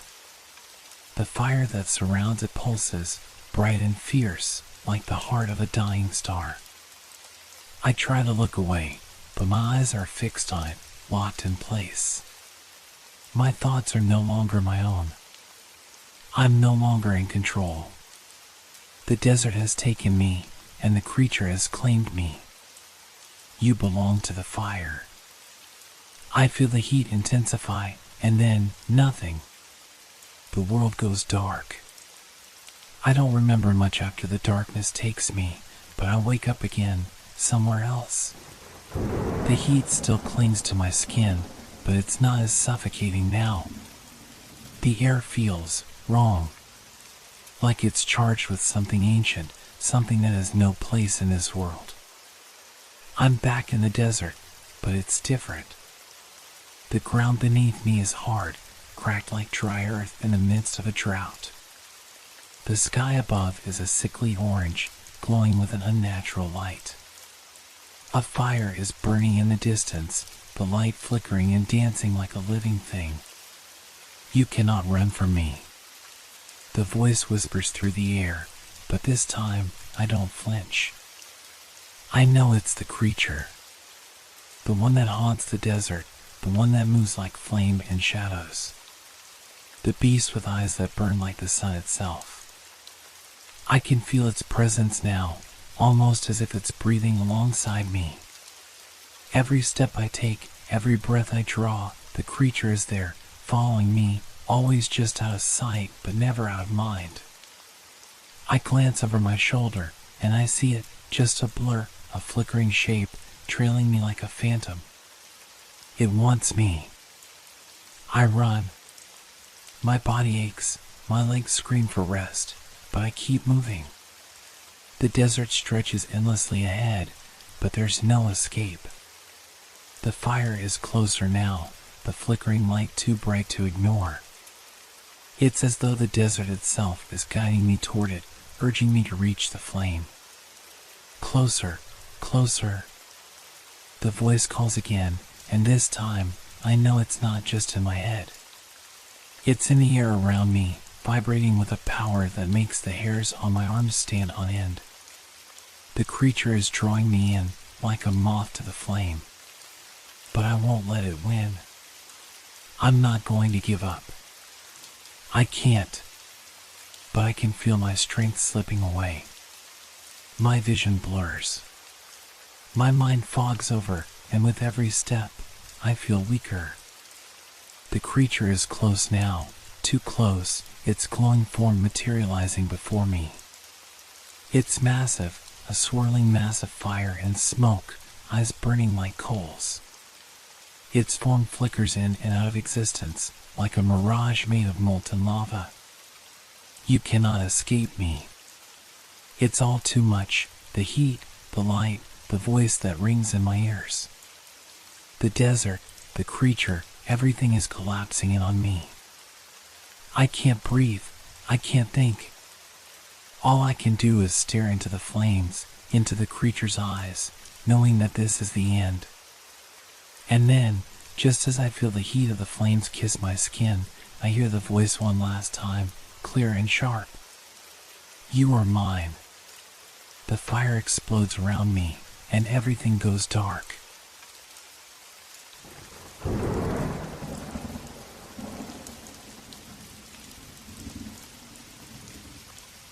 The tunnel of giant rats in New York.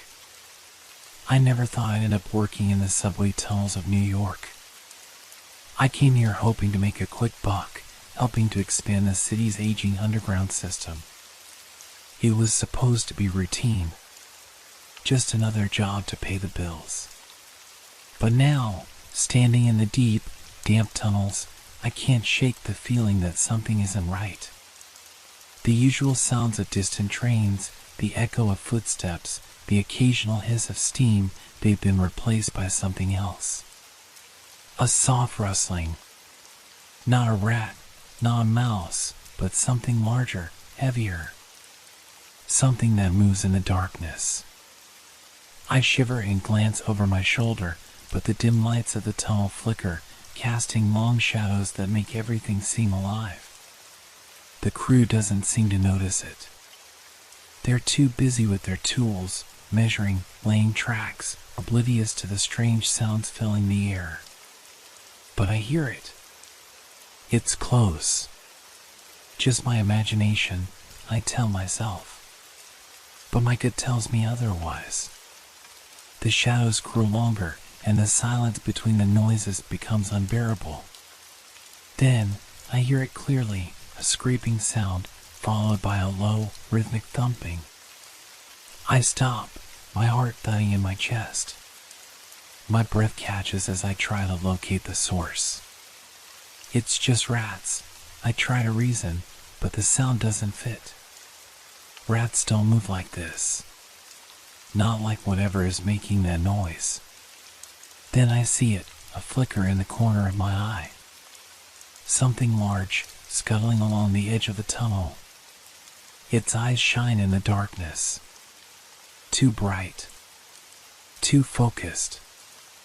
I freeze, unable to move, as the creature glides just out of sight. I'm not sure what I saw, but I know I'm not imagining it.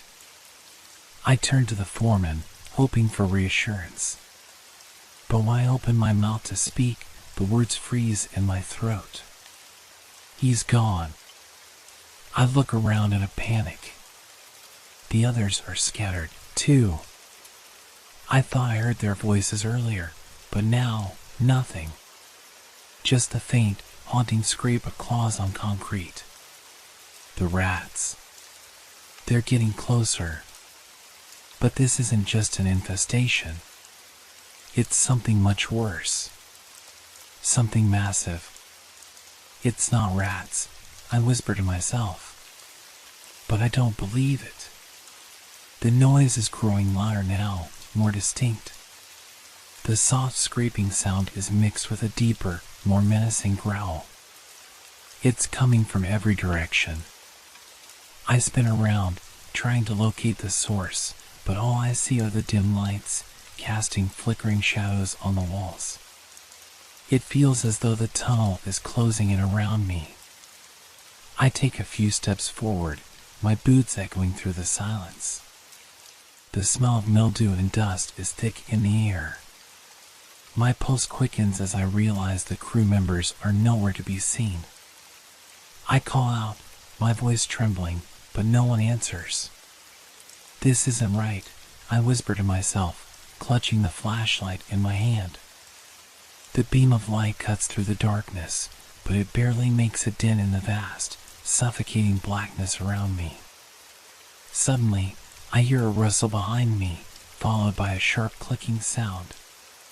It's fast, too fast for anything I've ever heard.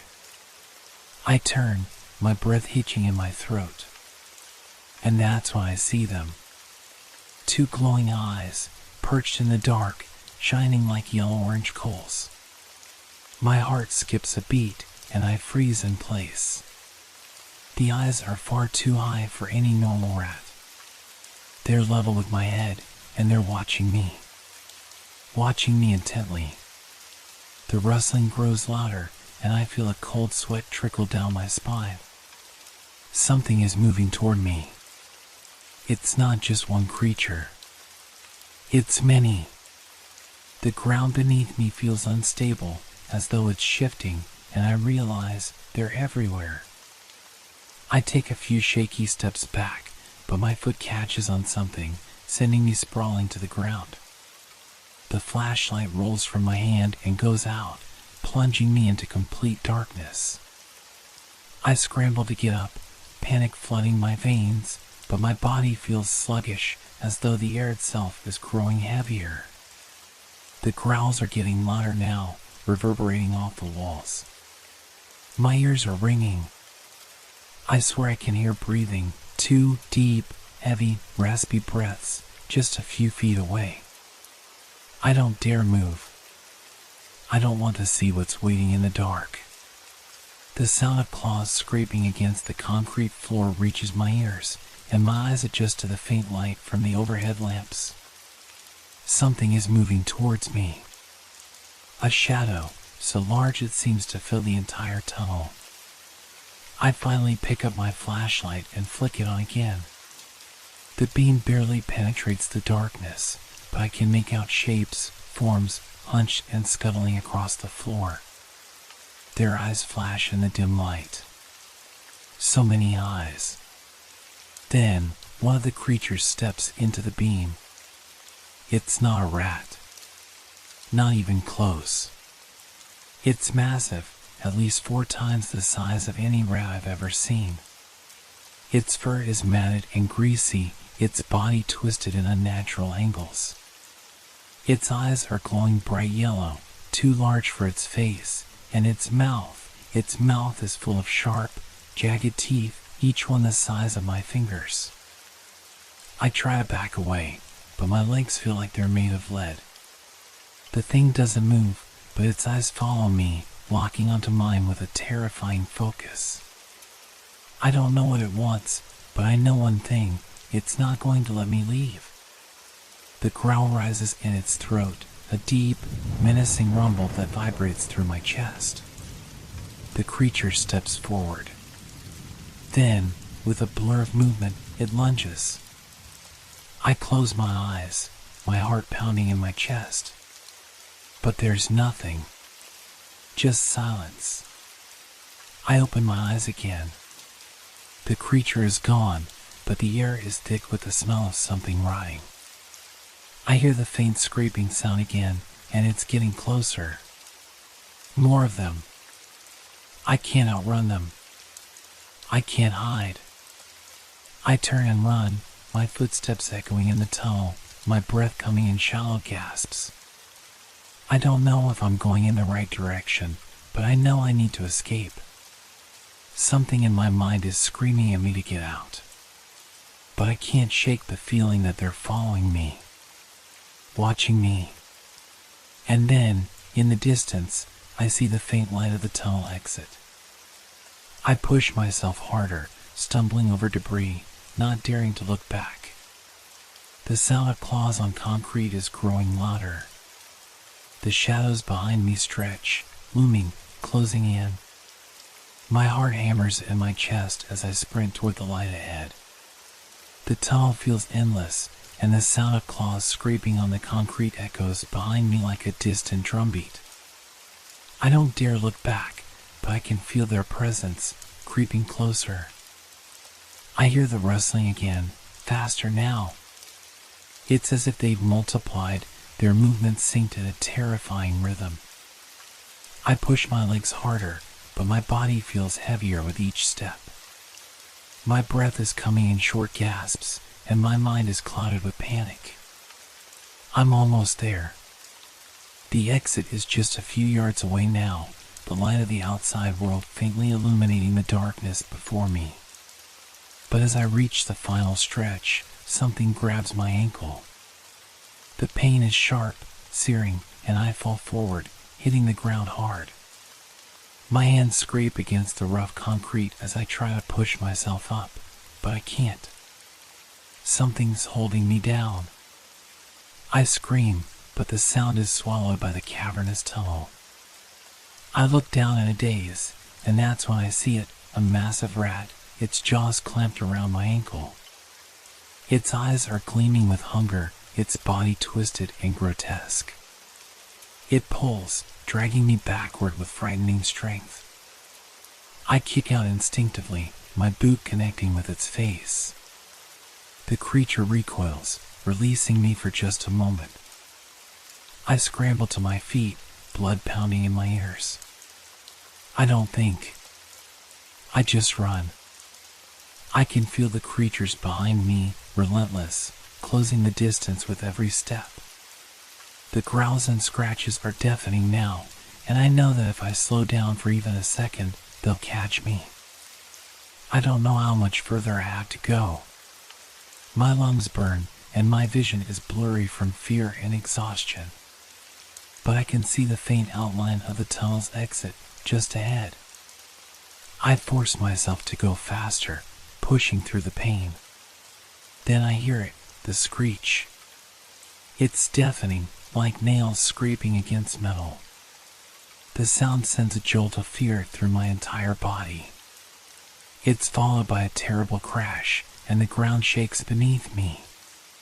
The rats must be right behind me, but I can't risk turning to look. Almost there, just a little further.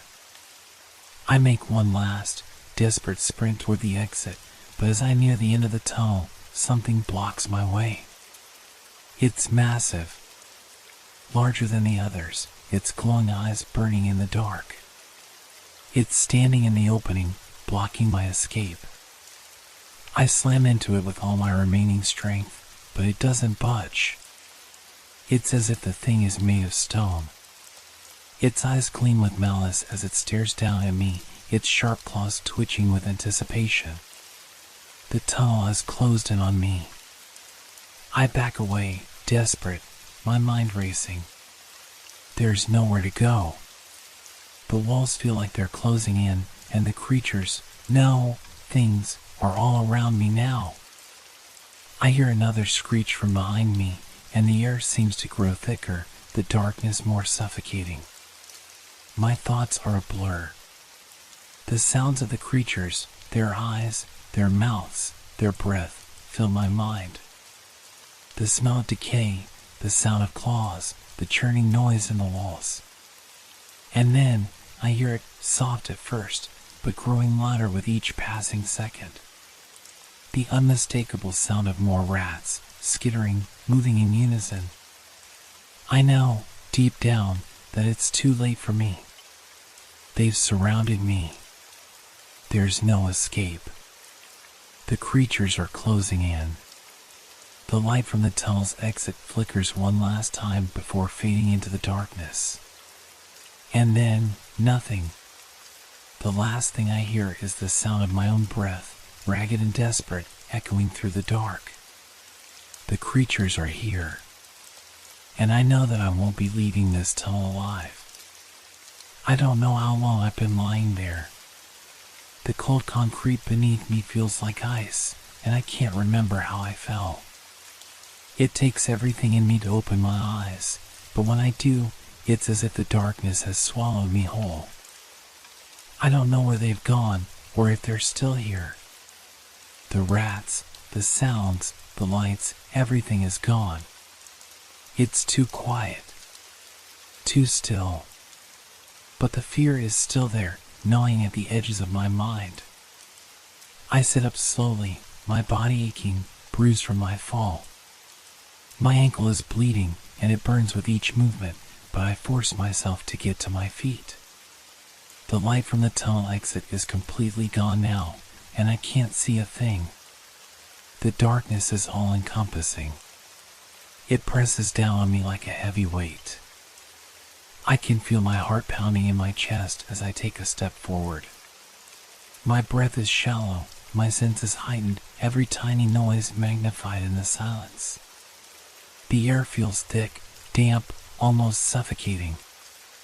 I shiver, but it's not from the cold. I try to make sense of it all, but nothing adds up. The rats, they weren't just animals. No, something was wrong with them. Something was wrong with all of this. The tunnels, the shadows, the eyes. The fear. I force myself to move forward, the pain in my ankle almost unbearable. Every step feels like it could be my last. But I have to keep going. There has to be a way out. I take another step, and the sound of claws scraping against the concrete shatters the silence. It's faint at first, but then it grows louder, closer. My breath catches in my throat. I know that sound. They're here. I turn, but I can't see them. I can't see anything in the darkness. But I know they're there. The rats. They're watching me, waiting. The scrabbling sound moves in a circle around me, and I realize with horror that they're closing in. My skin prickles. I can feel their eyes on me, glowing from the shadows. I can hear the soft hiss of their breath, like 1,000 tiny whispers in the dark. They're everywhere. And they're getting closer. I back up, my heart racing. My hand scrapes the wall, trying to find something, anything, to hold on to. But the wall is slick with moisture, and it's as if I'm trapped in a vast, empty void. I hear another sound. A low, guttural growl, deep in the shadows. It comes from something much larger than the others. Something that wasn't here before. I freeze. The air grows warmer. Not from heat, but from something else. Something wrong. The ground shakes beneath me. My stomach lurches. It's them. The giants. The ones that have been stalking me from the beginning. Their eyes burn through the dark like twin suns. I feel the heat of their breath, their presence like a suffocating weight on my chest. I don't know how much time I have left. I don't know what they want, but I know one thing, I have to survive. I turn and run again, the darkness blurring around me. The rats are still there, skittering just out of reach, but it's the giant ones that I fear now. They're faster, stronger, and I can hear them behind me, their growls getting louder. I don't look back. I can't. I don't know how much longer I can keep running. The tunnel seems endless, a labyrinth of shadows and terror. My lungs burn, my legs are weak, and I feel like I'm drowning in the dark. Then, ahead, I see it. A faint glimmer of light. I push myself harder, my body screaming in protest. It's so close. I'm almost there. But then, I hear it again, the sound of claws, not behind me this time, but right in front of me. The growl is low and menacing, vibrating through the ground. I stop dead in my tracks. There's something in front of me, something huge, blocking the way. My pulse pounds in my ears as I back away slowly, but it's too late. The creature lunges. I don't have time to scream. The last thing I feel is the searing pain as claws rip through my flesh, and then, nothing. The darkness swallows me whole. I wake up, but it's not the kind of waking I've ever experienced before. There's no sensation of lying in bed or of being gently roused from sleep. Instead, I feel a jarring, suffocating pressure on my chest, a heaviness that pulls me back from whatever dark place I was drifting in. I try to move, but my body doesn't respond. The panic hits me first, the overwhelming, suffocating panic that everything is wrong. I can't see, I can't breathe, and I can't move. The world around me is silent, too silent. Slowly, as my senses start to adjust, I realize something. I'm not alone. The air around me is thick, rank with the stench of decay. My body is pressed against something hard and cold, but there's no room to move, no space to breathe. The sounds of the rats, their frantic scurrying, their hideous whispers, are gone. Instead, there's only silence. Heavy, suffocating silence. I feel the ground shift beneath me.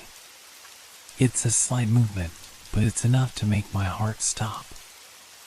I force my eyes open, but all I see is darkness. Absolute, pitch-black darkness. And then I hear it. A soft scratching sound. It's close, so close, it seems to be coming from inside my own head. And then, from the corner of my vision, I see a faint glow, pale and sickly, like the dim light of a dying flame. The eyes. I see the eyes. A sickening warmth floods my chest, and I realize with horror that the glow isn't from some far-off light. No, it's coming from within the tunnel, within the creatures themselves. The giants. They're here. I try to scream, but my voice is lost in the suffocating darkness. My body is still trapped, pinned to the cold ground, and the creatures are all around me. Their massive bodies loom over me, blocking out the faintest light, filling the space with the heat of their breath. The eyes, those glowing, burning eyes, pierce through the darkness, watching me. I can feel their gaze on me, feel their hunger. I try to move, to fight, but my body refuses to obey. I can't even lift my arms. The panic rises again, sharp and sudden, clawing at my insides. No, this can't be happening. In the eerie stillness, I hear a low growl, the deep rumble of something far more menacing than anything I've encountered before. The growl shakes me to the core, vibrating through the air, through my bones. A sharp, jagged pain shoots through my chest. The claws, they're in me. I feel them tearing into my skin, and I scream, but no sound comes out. My body jerks, convulses, but it's as if I'm frozen in place, unable to move, unable to escape. My mind races. I try to hold on to something, anything. A memory, a thought, a way out. But all I can think of is the horror of those eyes, the unbearable heat, and the sickening knowledge that I'm not going to make it out. And then, just as the world seems to implode around me, there's a sudden shift. The pressure, the heat, the crushing weight of the creatures, everything stops. For a moment, there's nothing. Absolute stillness. The tension in the air thickens, and I feel as if I'm caught in some otherworldly space between life and death. Then, the silence breaks. The sounds of scraping claws, the growls, the whispers, they all vanish at once, as if something unseen has commanded them to cease. My eyes open wider in the pitch-black void, but I can see nothing. Nothing but the feeling. The sense that I'm not alone. That they're still here, watching. And then, in the distance, the faintest hint of light flickers, like a dying star. It's too far to reach, too faint to trust. But it's there. I try to crawl toward it, pushing my broken body forward, but my limbs feel heavy, as if they're no longer my own. The light beckons me, its soft glow growing dimmer with each movement. The world fades.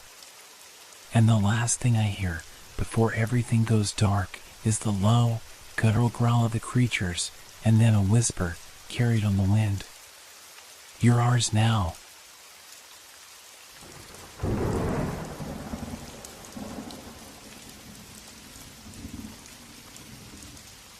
The waterfall of eternal youth. Have you ever heard of a waterfall that promises to restore youth? Sounds too good to be true, doesn't it? That's exactly what I thought when I first heard the story. But curiosity has a way of leading you down paths you never thought you'd take. I had heard the rumors for years, whispers among the locals in the quiet mountain towns of North Carolina. A hidden waterfall, deep within the dense woods, that could return your lost youth if you dared to swim in its waters. The details were always a little foggy. Some claimed it was just a myth, a local legend to keep outsiders from venturing too far. Others, though, swore by it. They said that anyone who took the plunge would feel years of wear and tear melt away from their bodies. It was only after I turned 37 that I began to pay real attention.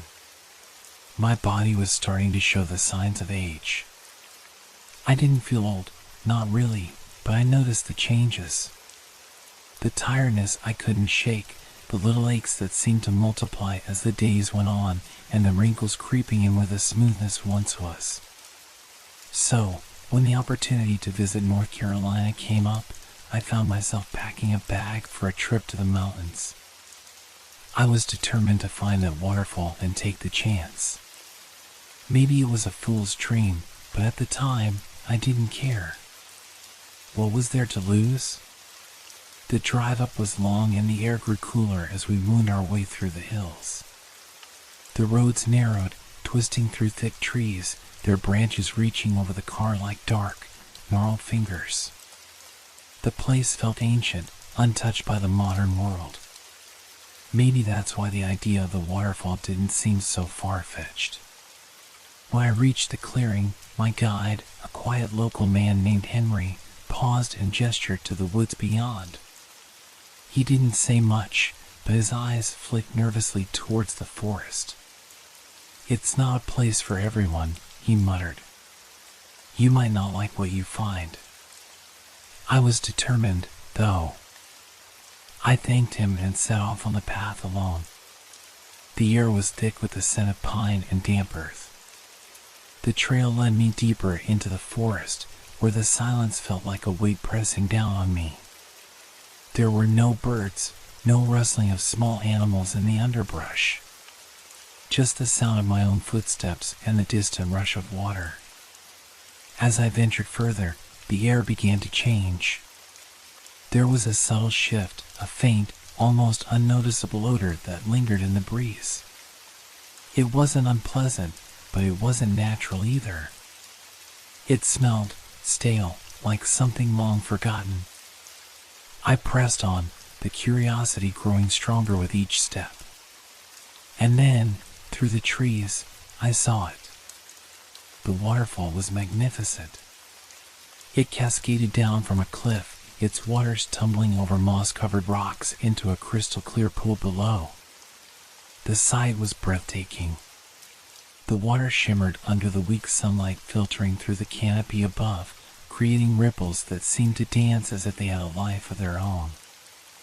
I didn't hesitate. My feet were already moving before my mind could catch up. I quickly removed my shoes and waded into the water, feeling the cool embrace of the stream as it swallowed my legs. The moment my toes touched the water, I felt something. A strange tingle, like a current, running up through my limbs. It wasn't painful, but it was unsettling. The water had a strange consistency, almost too thick, as though it was alive. As I dipped further into the pool, the tingle intensified, spreading through my body, up to my chest, and finally to my head. It was like a sudden rush of energy, or maybe it was something else entirely. And that's when I noticed the smell again. The one I couldn't place. It was stronger now, more pronounced, as though the water itself was infused with it. I didn't know why, but I felt heavier. My limbs were becoming stiff, as though I were sinking into the water, though I hadn't moved an inch. My muscles ached suddenly, the sensation creeping over my skin like a shiver that wouldn't go away. I should have left then, but the pull of the water was too strong. A voice, deep in the back of my mind, told me to stay, to give into the waters. "You'll feel better," it whispered. "You'll feel young again." I told myself that it was just the cold or the exhaustion from the hike, but something in the air had changed. The light seemed to dim, the world around me muffling, growing distant. My hands, which had once been steady, now trembled as I reached for the stone edge of the pool. My reflection in the water was distorted, the surface rippling like a broken mirror. Suddenly, the sensation of being watched washed over me. It was an oppressive feeling, like the trees themselves were leaning in closer, their shadows stretching out across the water. I turned, expecting to see something, someone, but there was nothing. Still, the smell grew stronger. It was coming from the waterfall itself. And in that moment, I realized something terrible. The water didn't just promise to take away the years. It took everything. I tried to pull myself out of the water, but my body wouldn't obey. It felt like the water had its claws in me, pulling me deeper, holding me fast. My legs, once strong, were now leaden, trapped in place. That's when I saw them, figures, blurry shapes standing at the edges of the clearing, watching. They were too far away to make out clearly, but I could see their eyes, glowing faintly in the shadows. They were waiting. And now, so was I. Panic surged through me like a tidal wave, but my body wouldn't react. My legs were frozen, unwilling to move, as though the water was siphoning my strength. I could feel it draining away, slowly, subtly, like the life was being siphoned from my very core. The coolness of the water, once refreshing, had turned to something suffocating, pressing in around me. I tried to scream, but my mouth refused to open. The figures in the shadows were drawing nearer, their glowing eyes never leaving me. It wasn't the kind of glow one would expect from a living creature. No, these eyes were dull, lifeless, like the reflections in a still pond, cast from a world that no longer existed. They seemed to flicker with an unnatural hunger. As they approached, I realized with a jolt that these weren't people. They weren't even fully human. Their outlines were blurred, shifting in the edges of my vision, like shadows given form. Each one had an eerie, unnatural stillness about them, as if they were waiting for something. For me. It was then that I heard the first whisper. "Stay," it said, the voice a distant echo that seemed to come from every direction. It was soft, almost inviting, but beneath the surface there was something darker, something ancient. You're not meant to leave. My heart raced, hammering in my chest as a deep, gnawing dread began to creep into my mind. Was this the price of youth? The promise of eternal vitality? If it was, I wasn't sure I wanted it anymore. But the water kept pulling me, dragging me further into its depths. My limbs were frozen in place, locked by some invisible force. My breath came in shallow gasps, each inhale heavier than the last. The air was thick now, suffused with a faint, rancid odor. It wasn't just the smell of stagnant water anymore, it was something worse, something old and decayed, like forgotten tombs. My head was spinning, a swirling vortex of confusion, as the world around me seemed to lose all sense of time and space. The shadows were now so close that I could feel the cold emanating from them. Their eyes burned with an unnatural light, flickering in the dimness of the clearing. They whispered to one another in a language I couldn't understand, their words like dry leaves scraping against one another. One of them stepped forward, its movements stiff and jerky, like a marionette controlled by unseen strings. I could see more clearly now. Its skin was stretched tight across its bones, a dull grayish hue, and its features were twisted in unnatural ways. It smiled, a wide, grotesque grin that split its face, revealing teeth too sharp to be human. And in that moment, I understood. These were the remnants of those who had come before me. The ones who had sought the promise of youth, only to become trapped within the very waters that had promised them life. They were frozen in time, nothing but hollow shells, their souls consumed by the waterfall's curse. The horror of it hit me all at once, like a punch to the gut. I wasn't just in danger of losing my youth. I was in danger of losing everything. My body, my mind, my very soul, claimed by this place, this cursed water that offered nothing but emptiness. The shadowy figure reached out with a trembling hand, its fingers long and skeletal, cold as ice. The touch sent a jolt of paralysis through my body, and I couldn't move, couldn't escape. The words of the creature echoed in my ears, growing louder, more insistent. Stay. Forever. Its voice was a chorus now, the same whisper I had heard earlier, multiplied and layered with the voices of those who had once stood where I stood. The ancient ones, the lost souls, all begging me to join them, to surrender to the waters and become a part of their eternal prison. I couldn't take it anymore. My mind screamed for escape, but my body refused to obey. The water around me churned, bubbles rising to the surface as if to drag me further down. I fought with everything I had, thrashing against the water, trying to move, to free myself from the invisible grip that held me. But then, I felt it. A shift. For the briefest moment, the pressure loosened, just enough for me to gasp in a breath. And in that breath, I felt something inside me snap. The realization was immediate and brutal. There was no escape. The waterfall wasn't just a trap. It was a prison of the mind, a place where time bent and broke, and once you entered, you became a part of it forever. There was no way out. But I had to try. I couldn't let myself be consumed by this curse. Not like the others. Not like the whispers that had gone silent around me, their eyes dull and empty. With all my strength, I managed to pull my hand from the edge of the pool, dragging it back to my side.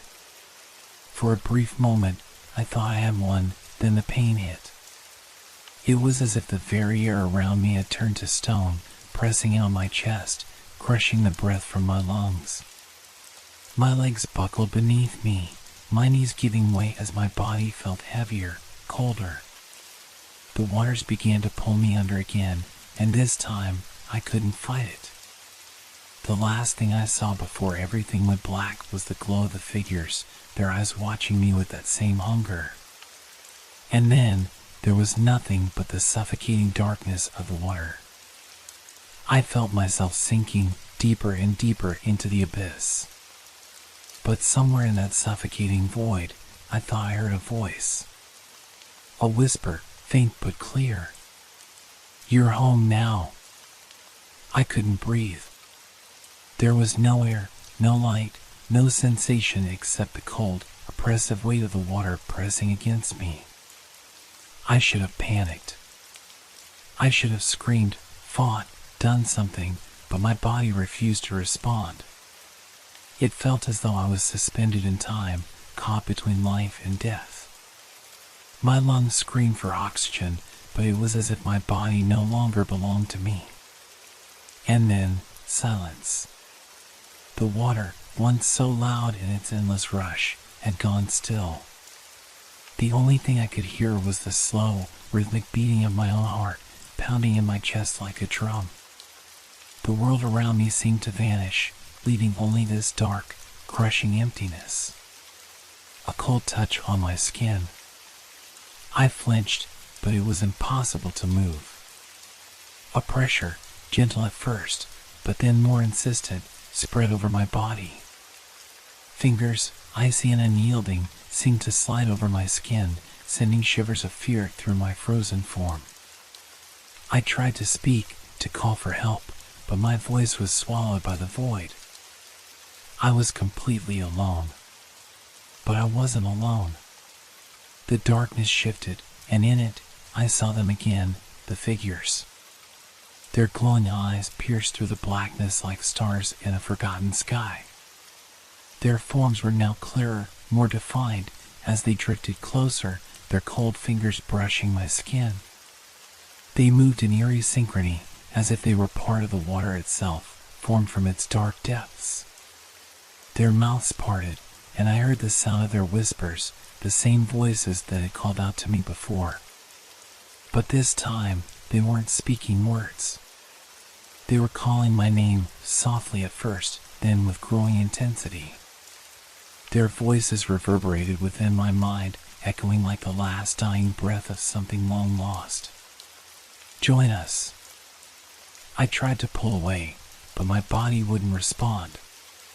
The feeling of their touch, their presence, seemed to invade every corner of my being. There was no escape from their pull. I felt their eyes, unblinking, watching me, waiting for something. What did they want? What did they need from me? I was trapped. Not just by the water, but by them. By the curse of the waterfall. The whispers grew louder, more insistent. And in the midst of them, I realized with chilling clarity that I was no longer just a visitor in this cursed place. I had become part of it. My body, my mind, everything I had known was fading away, sinking into the endless depths of the waterfall's influence. The air was thick with their presence now. It was as if the water itself was alive, a living thing, coiling around me, pulling me deeper into its embrace. I could feel it seeping into my skin, into my blood, becoming a part of me. But still, the whispers came, wrapping around my consciousness like a blanket, smothering every thought with their urgency. "Stay with us. Forever." I wanted to scream, to fight, but my body was no longer mine to control. The weight of the water, the force of the curse, had claimed me completely. And then, suddenly, everything stopped. The pressure, the whispers, the cold, it all vanished in an instant. I was weightless, suspended in a void. There was no light, no sound, no feeling, just nothingness. It was as if the very fabric of reality had torn away, leaving only this void where I existed, or perhaps where I had existed.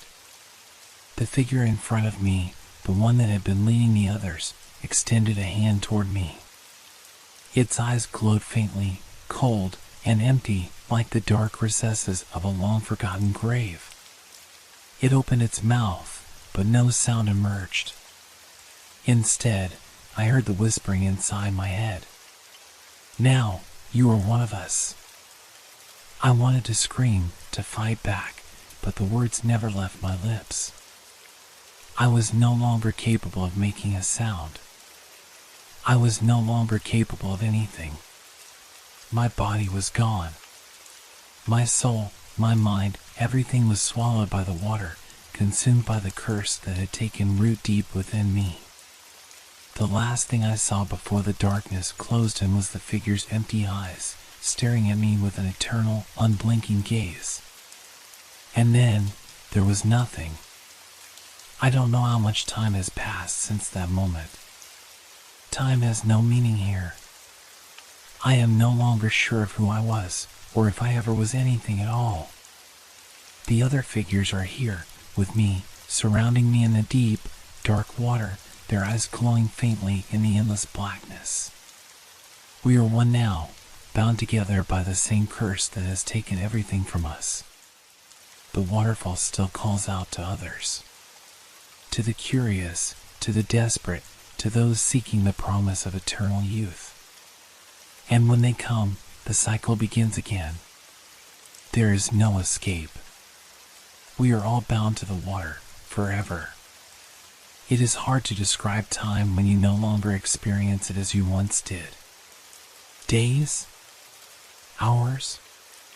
What once felt like minutes now stretches on forever in this dark void. The waterfall, the curse, the cold, everything has become a part of me now. It pulses through my veins like water flowing over the rocks, filling every crevice of my being, erasing who I was. I can still remember the surface, the world above the water, the air I used to breathe. The warmth of the sun, the rustle of leaves in the wind, the sounds of footsteps on a forest path. Those memories seem so distant, so irrelevant now. Yet, I still try to recall them, clinging to fragments of my former life. The others, the ones who have joined me in this eternal prison, are always nearby. We don't speak the same way we used to. There are no words here, just thoughts, shared silently, without sound. They are never far, always watching, always waiting.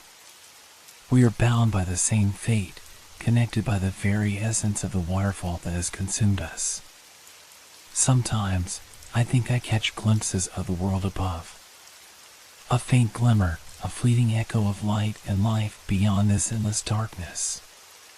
It always fades before I can truly grasp it, like a dream slipping away as soon as I try to hold on to it.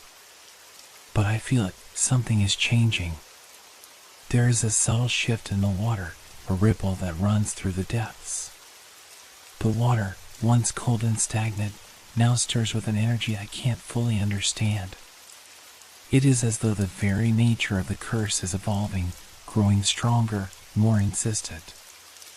The others feel it too. I can sense their unease, their quiet whispers of fear. Even in this place, where emotions are distant, muted, we cannot ignore the growing sense of something new, something darker. I remember the first time I felt it, the pressure, the weight pressing down on me, increasing with every passing moment. At first, it was nothing more than a whisper, a tug at the edge of my consciousness. But now, it has grown louder, more demanding. Something is coming. The water around me churns, as if it's reacting to my thoughts. I can feel it, the movement of something beneath the surface, something ancient and powerful, stirring in the depths. The others are silent now. They know what is coming, and they are afraid. I try to call out, but there are no words, no voice left to speak. My body, my mind, everything is consumed by this place. I cannot fight it anymore. I am one with the water, with the curse that binds us all. But still, there is that feeling, the pressure, the sensation of something larger, something older, emerging from the dark recesses of the waterfall. It's getting closer. I can't tell how much time has passed since I first sensed it, but the feeling of inevitability is overwhelming. There is no escape. We are bound to this place, to the curse, to the water. And soon, whatever waits in the depths will reach us. I don't know what it will do to us, but I fear that whatever it is, it will change everything. The sound of rushing water has become deafening now. The once gentle flow has transformed into a roar echoing through the depths, filling every corner of this place. The water surges around me, its force pushing against my body, pulling me deeper into the abyss. The others are moving now, their forms stirring in the dark. They, too, feel the change, the growing presence beneath the surface. They don't speak, there's no need. We are all part of this now, part of the curse, part of the water that consumes everything in its path. I feel it, too. The weight of the approaching presence presses down on me, filling my chest with a strange, suffocating sense of dread. Whatever it is powerful. I can feel its ancient energy radiating from the depths, and it is coming for us. The water grows colder, its current stronger, pulling me further away from everything I once knew. I feel as though I'm drifting, being swept away by the current of fate, pulled toward whatever waits in the shadows. And then, the figure appears. It emerges slowly, at first, just a shape in the water, a silhouette against the dark. But as it moves closer, I see it more clearly. It is not like the others. It is larger, older, its presence more commanding. Its eyes, glowing with an eerie light, fixate on me, and I can feel its gaze pierce through me, deeper than any others. This being is not bound by the same rules as the others. It is different, more ancient, more powerful. I can feel it reaching out, calling to me, as if it recognizes me, as if it knows who I was. And I know, without a doubt, that it has come to claim me. The air grows still as the being approaches, its presence growing ever stronger. The water around me is no longer just a current, it is alive, pulsing with an energy that seems to come from the very heart of the earth. It moves with purpose, as though it too is drawn to the entity that now stands before me. I try to move, to fight, but my limbs feel heavy, as though the water itself has wrapped around me, binding me to this place. Every instinct tells me to run, to escape, but there is no escape. Not here. Not anymore. The figure looms over me, its form now fully visible in the murky depths. It is neither human nor creature, it is something far older, something that belongs to the darkness, to the forgotten corners of the world. Its skin is like the surface of water itself, rippling and shifting, yet it is solid, real. Its eyes, glowing with an unnatural light, fixate on mine, and I feel my very soul being pulled into them. I can no longer resist. The pull is too strong. I try to scream, but my voice is swallowed by the deafening roar of the waterfall. The water churns violently around us, as if the very forces of nature are bowing to this being. It reaches out toward me, its hand stretching, not with malice, but with a strange, inevitable embrace. Its touch is cold, colder than the water surrounding me, colder than anything I have ever felt. I feel its grip tightening, pulling me closer, its fingers like tendrils wrapping around my heart. A part of me knows that this is the end. There is no escape from this place, from the curse of the waterfall. I will not return to the world above. I will not be free. But as its touch consumes me, I am overwhelmed by a strange sense of peace. The fear, the panic, the despair, all of it fades away, replaced by a calm that I can't explain. It is as if I am being welcomed, as if I am finally where I am meant to be. The figure's eyes never leave mine as it draws me closer. I can feel the weight of the water pressing against me, the pull of the depths sinking further into my bones. I am drowning, but not in the way I once feared. I am sinking into the very essence of this place, becoming part of it. And then, as the last remnants of my former self slip away, I understand. The waterfall does not grant youth.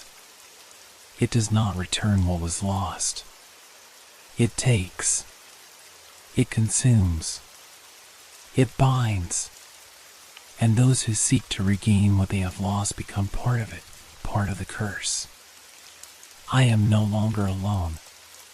The others, those who have come before me, those whose faces I once saw only in glimpses, are here. They are not shadows. They are not lost. They are us. And now, I too am part of them, a part of the eternal water that claims all who dare to drink from its depths. The figure releases me. I can feel its presence, but it is no longer touching me. I am no longer me. I am the water. I am the curse. The final echoes of my existence fade into the roar of the waterfall, and I am consumed. Above, the forest remains silent. The water flows as it always has, unaware of the souls it carries within it, trapped in an endless cycle of rebirth and decay. The legend of the waterfall will continue to draw the curious, the desperate, and the broken. And they, too, will join us in the depths, where time ceases to matter, where there is no return.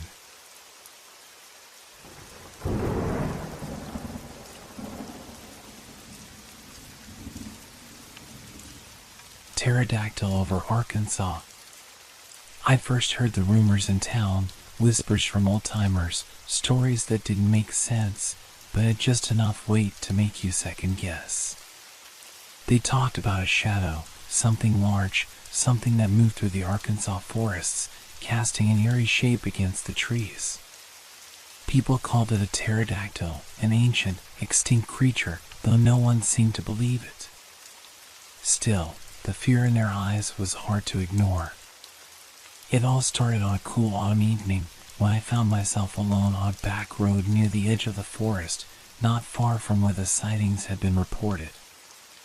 I had gone out for a drive, meaning to clear my mind after a stressful week at work. The winding road had always been quiet, but tonight it felt different. The trees stood still, their limbs heavy with the weight of the coming winter. The silence was unnerving, broken only by the occasional rustle of leaves in the breeze. I pulled over to the side of the road, hoping to get a better look at the night sky. The moon was nearly full, casting long shadows across the ground. My headlights cut through the darkness, revealing little more than the dense woods that surrounded me. There was something about the air tonight, though, thick, almost charged, as if something unseen was about to happen. And then I heard it. A distant sound, like the screech of an eagle, but deeper, more guttural. It sent a shiver down my spine. I strained my ears, but the sound didn't come again. I tried to rationalize it, thinking maybe it was some kind of owl or even a far-off animal in distress. But the chill that crawled up my neck wouldn't go away. I got back into the car, starting the engine, and decided it was time to head home. But as I pulled away, something caught my eye, a large, dark shape moving above the trees, gliding effortlessly through the air. It was far too large to be an ordinary bird, its wings stretched out like sails, casting a massive shadow over the ground below. My heart raced. I slammed the brakes, my breath catching in my throat as I watched the shape disappear behind the trees. It was gone in an instant, but the image of it remained etched in my mind. Was it a pterodactyl? Of course, I couldn't be sure. But the silhouette, so distinct, so unnatural, left me questioning everything I thought I knew. The thing was real, whatever it was. And it was here. I quickly drove home, trying to shake the unsettling feeling. But that night, I couldn't sleep. The image of the shadow haunted me, and the strange cry echoed in my head, making the quiet of the night feel even more oppressive. Little did I know, that was just the beginning. The next morning, I would learn that the forest wasn't the only place this thing had been seen. Something ancient, something terrifying, had returned to the land, and no one would be safe from its shadow. The next day, the town was buzzing. People were talking more openly now, not just about the strange sighting, but about a string of other odd events that had been happening over the past few weeks. Farmers had reported missing livestock, and a few of the local hunters had found unusual tracks in the mud, large, clawed prints that seemed to disappear into thin air. I couldn't shake the image of the creature from last night. The memory clung to me like a shadow I couldn't outrun. It wasn't just the sight of it that terrified me, it was the eerie silence it left behind. No birds, no insects. Just a heavy stillness that felt wrong. I decided to visit the old ranger, Dan. He'd been around the woods long enough to know things most people didn't. He was sitting on his porch when I arrived, his eyes squinting against the sun, a cigarette dangling from his lips. He didn't seem surprised to see me, though I could tell something was weighing on him. "You saw it, didn't you?" he asked before I even said a word. I nodded, unsure of what to say next.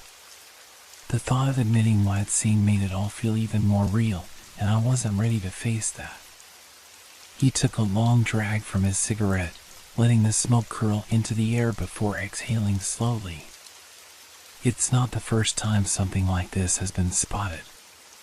We've had reports over the years, but they always get dismissed. You know how people are. But now, it's getting too close. Too real. I frowned, confusion settling in. What do you mean? This thing has been seen before? Dan leaned back in his chair, his weathered hands clasped over his stomach. Years ago, before I took this job, there were stories from the old-timers, ones who lived here long before the city grew. They spoke of shadows in the sky, of things that shouldn't be able to fly. Some of them said the forest had always been home to something ancient. I thought they were just old folks spinning tales, but after what you saw, maybe there's more to it. I shuddered at the thought, suddenly not so sure I wanted to know more. What are we dealing with, Dan? What is it? He paused, looking at me for a long moment. His eyes seemed distant, as if he was seeing something far beyond my understanding. I don't know exactly, but I do know this. It's not just a bird. What you saw, that thing in the sky, it's something that's been hiding in the dark corners of this land for a long time. And now, it's coming out into the light. Before I could ask more, Dan got up abruptly, his face grim. You should get back home, kid. If you're smart, you'll stay out of the woods for the next few days. This thing isn't just a story, it's real, and it's hunting. I didn't argue. I could see the fear in his eyes, something that had been missing when he'd spoken of the creature before. I left him there, standing on the porch, and made my way back to my car. But the unease only grew. As I drove, I couldn't shake the feeling that I wasn't alone. The hairs on the back of my neck prickled, and my eyes kept darting to the rearview mirror, half expecting to see something following me. I wanted to believe it was just my nerves, but deep down, I knew the truth. Something was watching. By the time I reached home, the sun was setting. The forest seemed darker now, more oppressive. I hurried inside, locking the door behind me. The house felt safer, but I couldn't quiet the unease gnawing at me. I turned on the news, hoping to hear some rational explanation, some comfort, but the first story that came up was about a missing hiker. He'd been out near the same area I'd driven through the night before.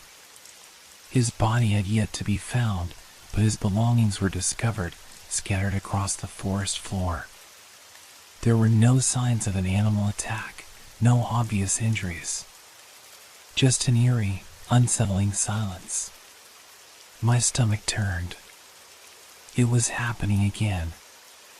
I turned off the TV and sat in the dim light of the living room, trying to calm my racing thoughts. But the creature from the night before wasn't leaving my mind. It was out there, somewhere, moving through the trees. The woods were calling, and I wasn't sure if I was ready to answer. But I knew one thing for sure, whatever was out there wasn't just a myth. It was real. And it was getting closer. That night, sleep was a luxury I couldn't afford.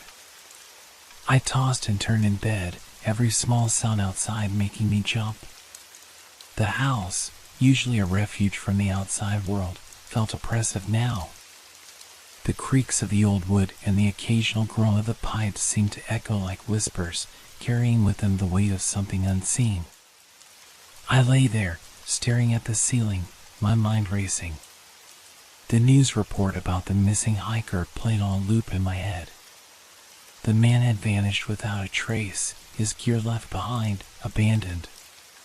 The thought that something could be lurking just outside, waiting, was enough to keep me wide awake. Around midnight, I finally gave in to the overwhelming urge to check the perimeter of the house. Maybe the fear would fade if I knew for sure that nothing was there. I grabbed a flashlight and slipped out the back door, my heart pounding in my chest. The night was still, the air thick with the scent of damp earth. The flashlight beam cut through the darkness, illuminating the trees around me, their long, spindly branches casting twisted shadows across the yard. Everything felt wrong. The quiet was unnerving, as though the world was holding its breath. I walked cautiously toward the edge of the forest, the light flickering as I moved. It was a strange feeling, like I was being watched.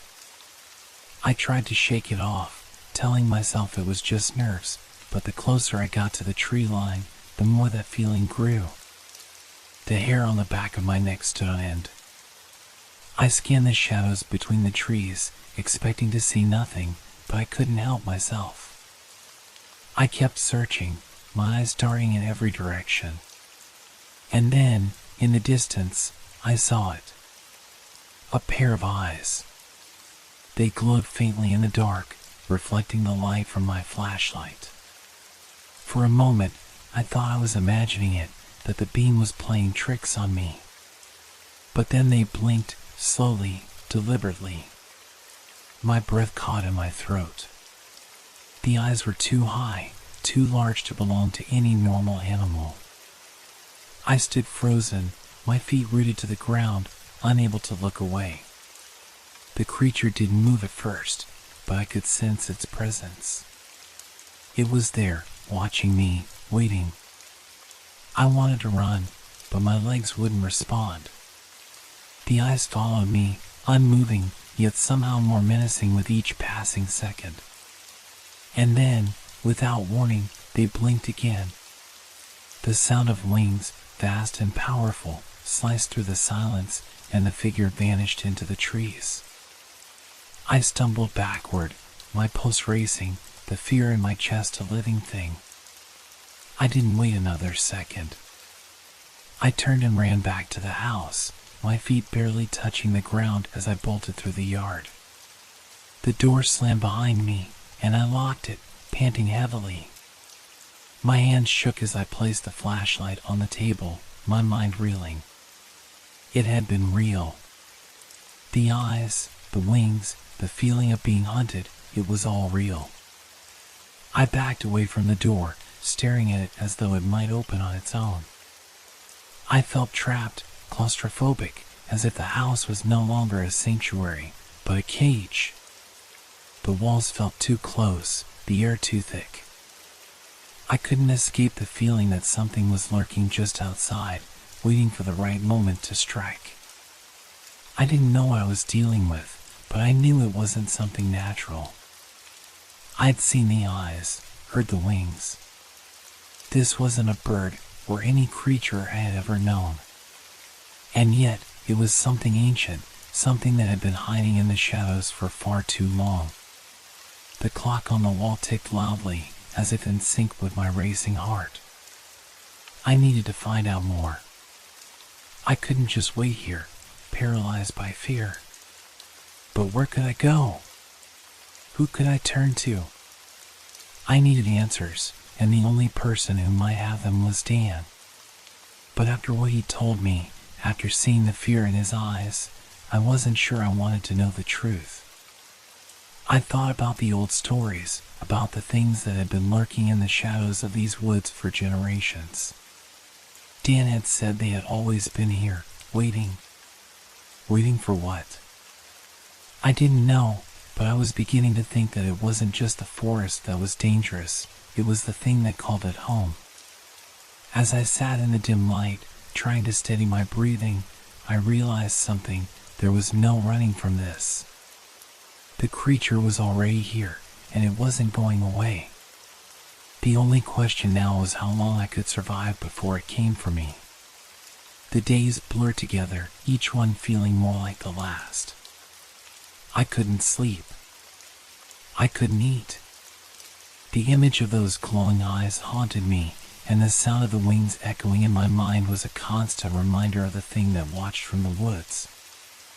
I spent my days pacing the house, checking the windows and doors repeatedly, convinced that any moment the creature would appear again. I knew I couldn't stay locked up forever, but the thought of stepping outside, of facing whatever was out there, filled me with dread. Dan hadn't returned. His absence was starting to feel like a silent verdict, as though he, too, had been swallowed by the darkness. There was no trace of him. No one had seen him since he had warned me about the creature. And yet, I couldn't shake the feeling that he was still out there, somewhere, lost in the same nightmare I was living. Then, one evening, just as the sun dipped below the horizon, it happened again. I was sitting in the living room when I heard it, a faint scraping sound, like claws against metal. It was distant at first, but it grew louder, closer. My heart skipped a beat. The creature was coming. I stood up, frozen for a moment, my mind racing with the memories of what I had seen. I grabbed the flashlight from the table, holding it tightly as I approached the door. The scraping sound was now accompanied by something else, a low, rumbling growl that seemed to vibrate the very air around me. I had to make a decision. I could stay inside, hide, and pray that it would leave me alone. But I knew, deep down, that it wouldn't. The creature was relentless. It wouldn't stop until it had claimed me, just like it had claimed Dan. The alternative, of course, was to face it. To go out there and try to fight back, though I had no idea how to even begin fighting something so monstrous. But I had no other choice.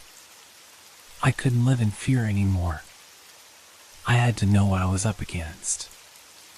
I stepped outside, my breath coming in ragged gasps. The air was thick, heavy with an unnatural stillness. The trees loomed over me, their branches twisted like gnarled fingers. The ground was soft beneath my feet, but I didn't dare take my eyes off the shadows around me.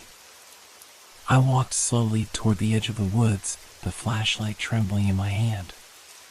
The scraping sound grew louder, more distinct, as if something large was moving through the underbrush, pushing aside the leaves and branches.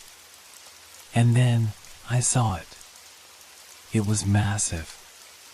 A shadow that seemed to swallow the light, its wings stretching out like a dark veil. It was the pterodactyl, or at least something that resembled it, but it was even more horrifying up close. Its eyes glowed with an eerie yellow light, and its body was covered in tattered, leathery skin, the texture of which looked as though it had been weathered by centuries of darkness. The creature screeched, its sound deafening as it spread its wings. I dropped to my knees, unable to move, the weight of its presence pressing down on me. My mind screamed at me to run, but my legs refused to obey. It was as if my body knew that escape was pointless. It hovered just above the ground, its wings beating slowly, each motion sending gusts of air that knocked me back. I could feel its gaze on me, like claws digging into my soul. For a moment, everything around me was still, the world holding its breath. And then, without warning, the creature lunged. The flash of its wings was blinding, and I felt a sharp, searing pain on my arm as one of its talons grazed me. The blood dripped down, warm and sticky, but I didn't have time to react. I scrambled backward, adrenaline coursing through my veins as I finally managed to stand. I had to survive. I had to. I ran, not knowing where I was going, only that I couldn't stay there. I could hear the creature behind me, its wings slicing through the air, its screeches echoing through the woods. I didn't dare look back. I stumbled through the underbrush, branches tearing at my skin, my breath ragged and panicked. I didn't know how far I had run or how long it had been, but the sounds of pursuit were getting fainter. I had lost it. For now. I collapsed against a tree, gasping for air. My heart was pounding in my chest, my body trembling from the strain. But I wasn't safe yet. I knew that the creature was still out there, waiting, watching. It wasn't over. I looked down at my arm. The gash from the talon was deep, but blood still oozing from the wound. I needed to stop the bleeding, but my mind was foggy, my thoughts scattered. The pain was almost unbearable, but it didn't matter. I couldn't stop now. I had to find a way to end this, to confront the creature once and for all. But as I sat there, in the dark woods, a chilling thought crept into my mind. What if it wasn't the only one? The shadows seemed to move around me, and I couldn't shake the feeling that I wasn't alone. That the woods weren't empty. And that the creature wasn't the only thing that had been waiting for me. The fear began to creep back in, deeper this time, sinking its claws into my chest. I had survived for now, but how much longer would I last? And then, through the darkness, I heard it again, the scraping sound. It was closer this time. The scraping sound was closer now, the rhythmic scratching sending chills down my spine. My heart pounded in my chest, a desperate beat in the silence of the woods. I could feel the creature, its presence pressing against me like a weight, its glowing eyes fixed on me from the shadows. I tried to steady my breath, my hands still clutching the flashlight, but my grip was growing weak. My arm ached from the wound, the blood still trickling down my sleeve, but I couldn't focus on the pain. I had to survive. I had to keep moving. I pushed myself off the tree, stumbling slightly, my body shaking from exhaustion. I knew I had to get away, but where could I go? The creature was everywhere. The darkness felt like it was closing in on me, swallowing the world whole. Every crack of a branch, every rustle of leaves made me jump, convinced that something, or someone, was following. Then, the sound stopped. The air grew still. For a moment, there was nothing but silence. A silence so thick that it felt suffocating. I strained my ears, waiting for the next noise, the next sign that I wasn't truly alone. But all I heard was my own ragged breathing, the pulse of blood in my ears, and the wind rustling the leaves far above. I dared to look around. The forest seemed eerily empty now, as if the world had stopped spinning just for me. And then I saw it. A shadow.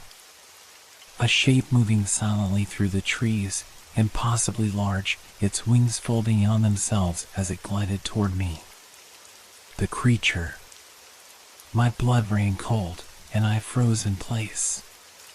There was no escape. There was nowhere to hide. It emerged from the trees, its massive body unfolding like a nightmare. Its wings beat with a force that rattled the air, and the moonlight revealed its terrible form in full. Its eyes locked onto mine, glowing with that same unnatural yellow light. It screeched again, a high-pitched, deafening sound that filled my head with a terrible ringing. It was so close. I couldn't move. I couldn't breathe. The fear wrapped around me like chains. I wanted to scream, but no sound came from my mouth. My legs refused to move, as if they had become as heavy as stone. And then, a crack, loud and sharp, like thunder in the silence. A branch above me snapped in two, and the creature's head snapped upward in response. It turned, its wings flaring out, as though listening. My chance. Without thinking, I bolted. I ran faster than I ever thought I could, the pain in my arm forgotten, the world blurring around me. I didn't look back. I couldn't. I knew the creature was following, could feel its eyes on my back, but I didn't dare stop. The trees seemed to close in around me, the path narrowing, but I pushed through, every step a battle against the terror threatening to consume me. The scraping sound was behind me again, growing closer. It was following my every move, its wings stirring the air with each beat, so close I could hear the fluttering and feel the gusts on my skin. I didn't know how much longer I could keep running, how much longer I could fight the overwhelming urge to stop, to just give in. But I couldn't. I couldn't let it win. Ahead, I saw it, a small clearing. The faint glow of moonlight made the space seem almost inviting, like it might hold the key to my escape. I made for it, pushing my aching body harder. Just as I reached the center of the clearing, I felt it, a sharp pain across my back. The creature's talon had grazed me, and I stumbled forward, hitting the ground hard. My flashlight flew from my hand and rolled across the ground, its light dimming as it tumbled away. I scrambled to my feet, panic surging through me as I heard the creature land with a terrifying thud. It was here. It was right behind me. I could feel its breath, hot and foul, on my neck. I turned, my eyes wide with fear. The creature was massive, its wings now tucked against its sides, its claws glistening in the moonlight. It hissed, a low, guttural sound that made my stomach twist. Its yellow eyes burned into mine, and I knew this was it. I had no plan, no weapon, no escape. I was trapped. But as the creature opened its mouth to strike, something changed. A sudden burst of light pierced through the trees, so bright that it blinded me for a moment. The creature screeched in pain, its wings flapping wildly as it recoiled. I stumbled backward, my heart racing, my mind barely able to process what was happening. The light grew brighter, and I saw shadows moving in the distance, figures, human figures, emerging from the woods. A group of people, carrying torches and makeshift weapons, charging toward the creature. They didn't hesitate. They didn't flinch. In that moment, I realized something I hadn't before. I wasn't alone. They surrounded the creature, their torches blazing, and for the first time, the pterodactyl seemed uncertain. It screeched one final time, a sound filled with pain and rage, and then, with a powerful flap of its wings, it took off into the night, disappearing into the shadows. I collapsed to the ground, my chest heaving, my body trembling. I couldn't believe what had just happened. The figures approached, their faces hidden by the shadows. One of them knelt beside me, placing a hand on my shoulder. I didn't know who they were, but I didn't care. I was alive. I had survived. For now. But as I looked up into the night sky, I knew that the creature wasn't the only thing lurking in the dark. The true horror, I realized, was not that it was gone, it was that it had never truly left.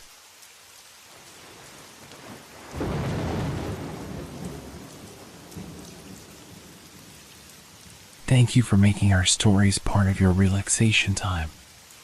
We hope they brought you a sense of peace and transported you to a world of fantasy and mystery. If you enjoyed the stories, feel free to leave us a review. Your feedback inspires us and helps us make the content even better. Now, unwind to the calming sounds of rain and thunderstorms, which will continue to set a tranquil mood. Let these sounds carry you gently into the realm of dreams. Don't forget to like our page if you haven't yet. Wishing you a restful night's sleep. Relax, rest well, and good night.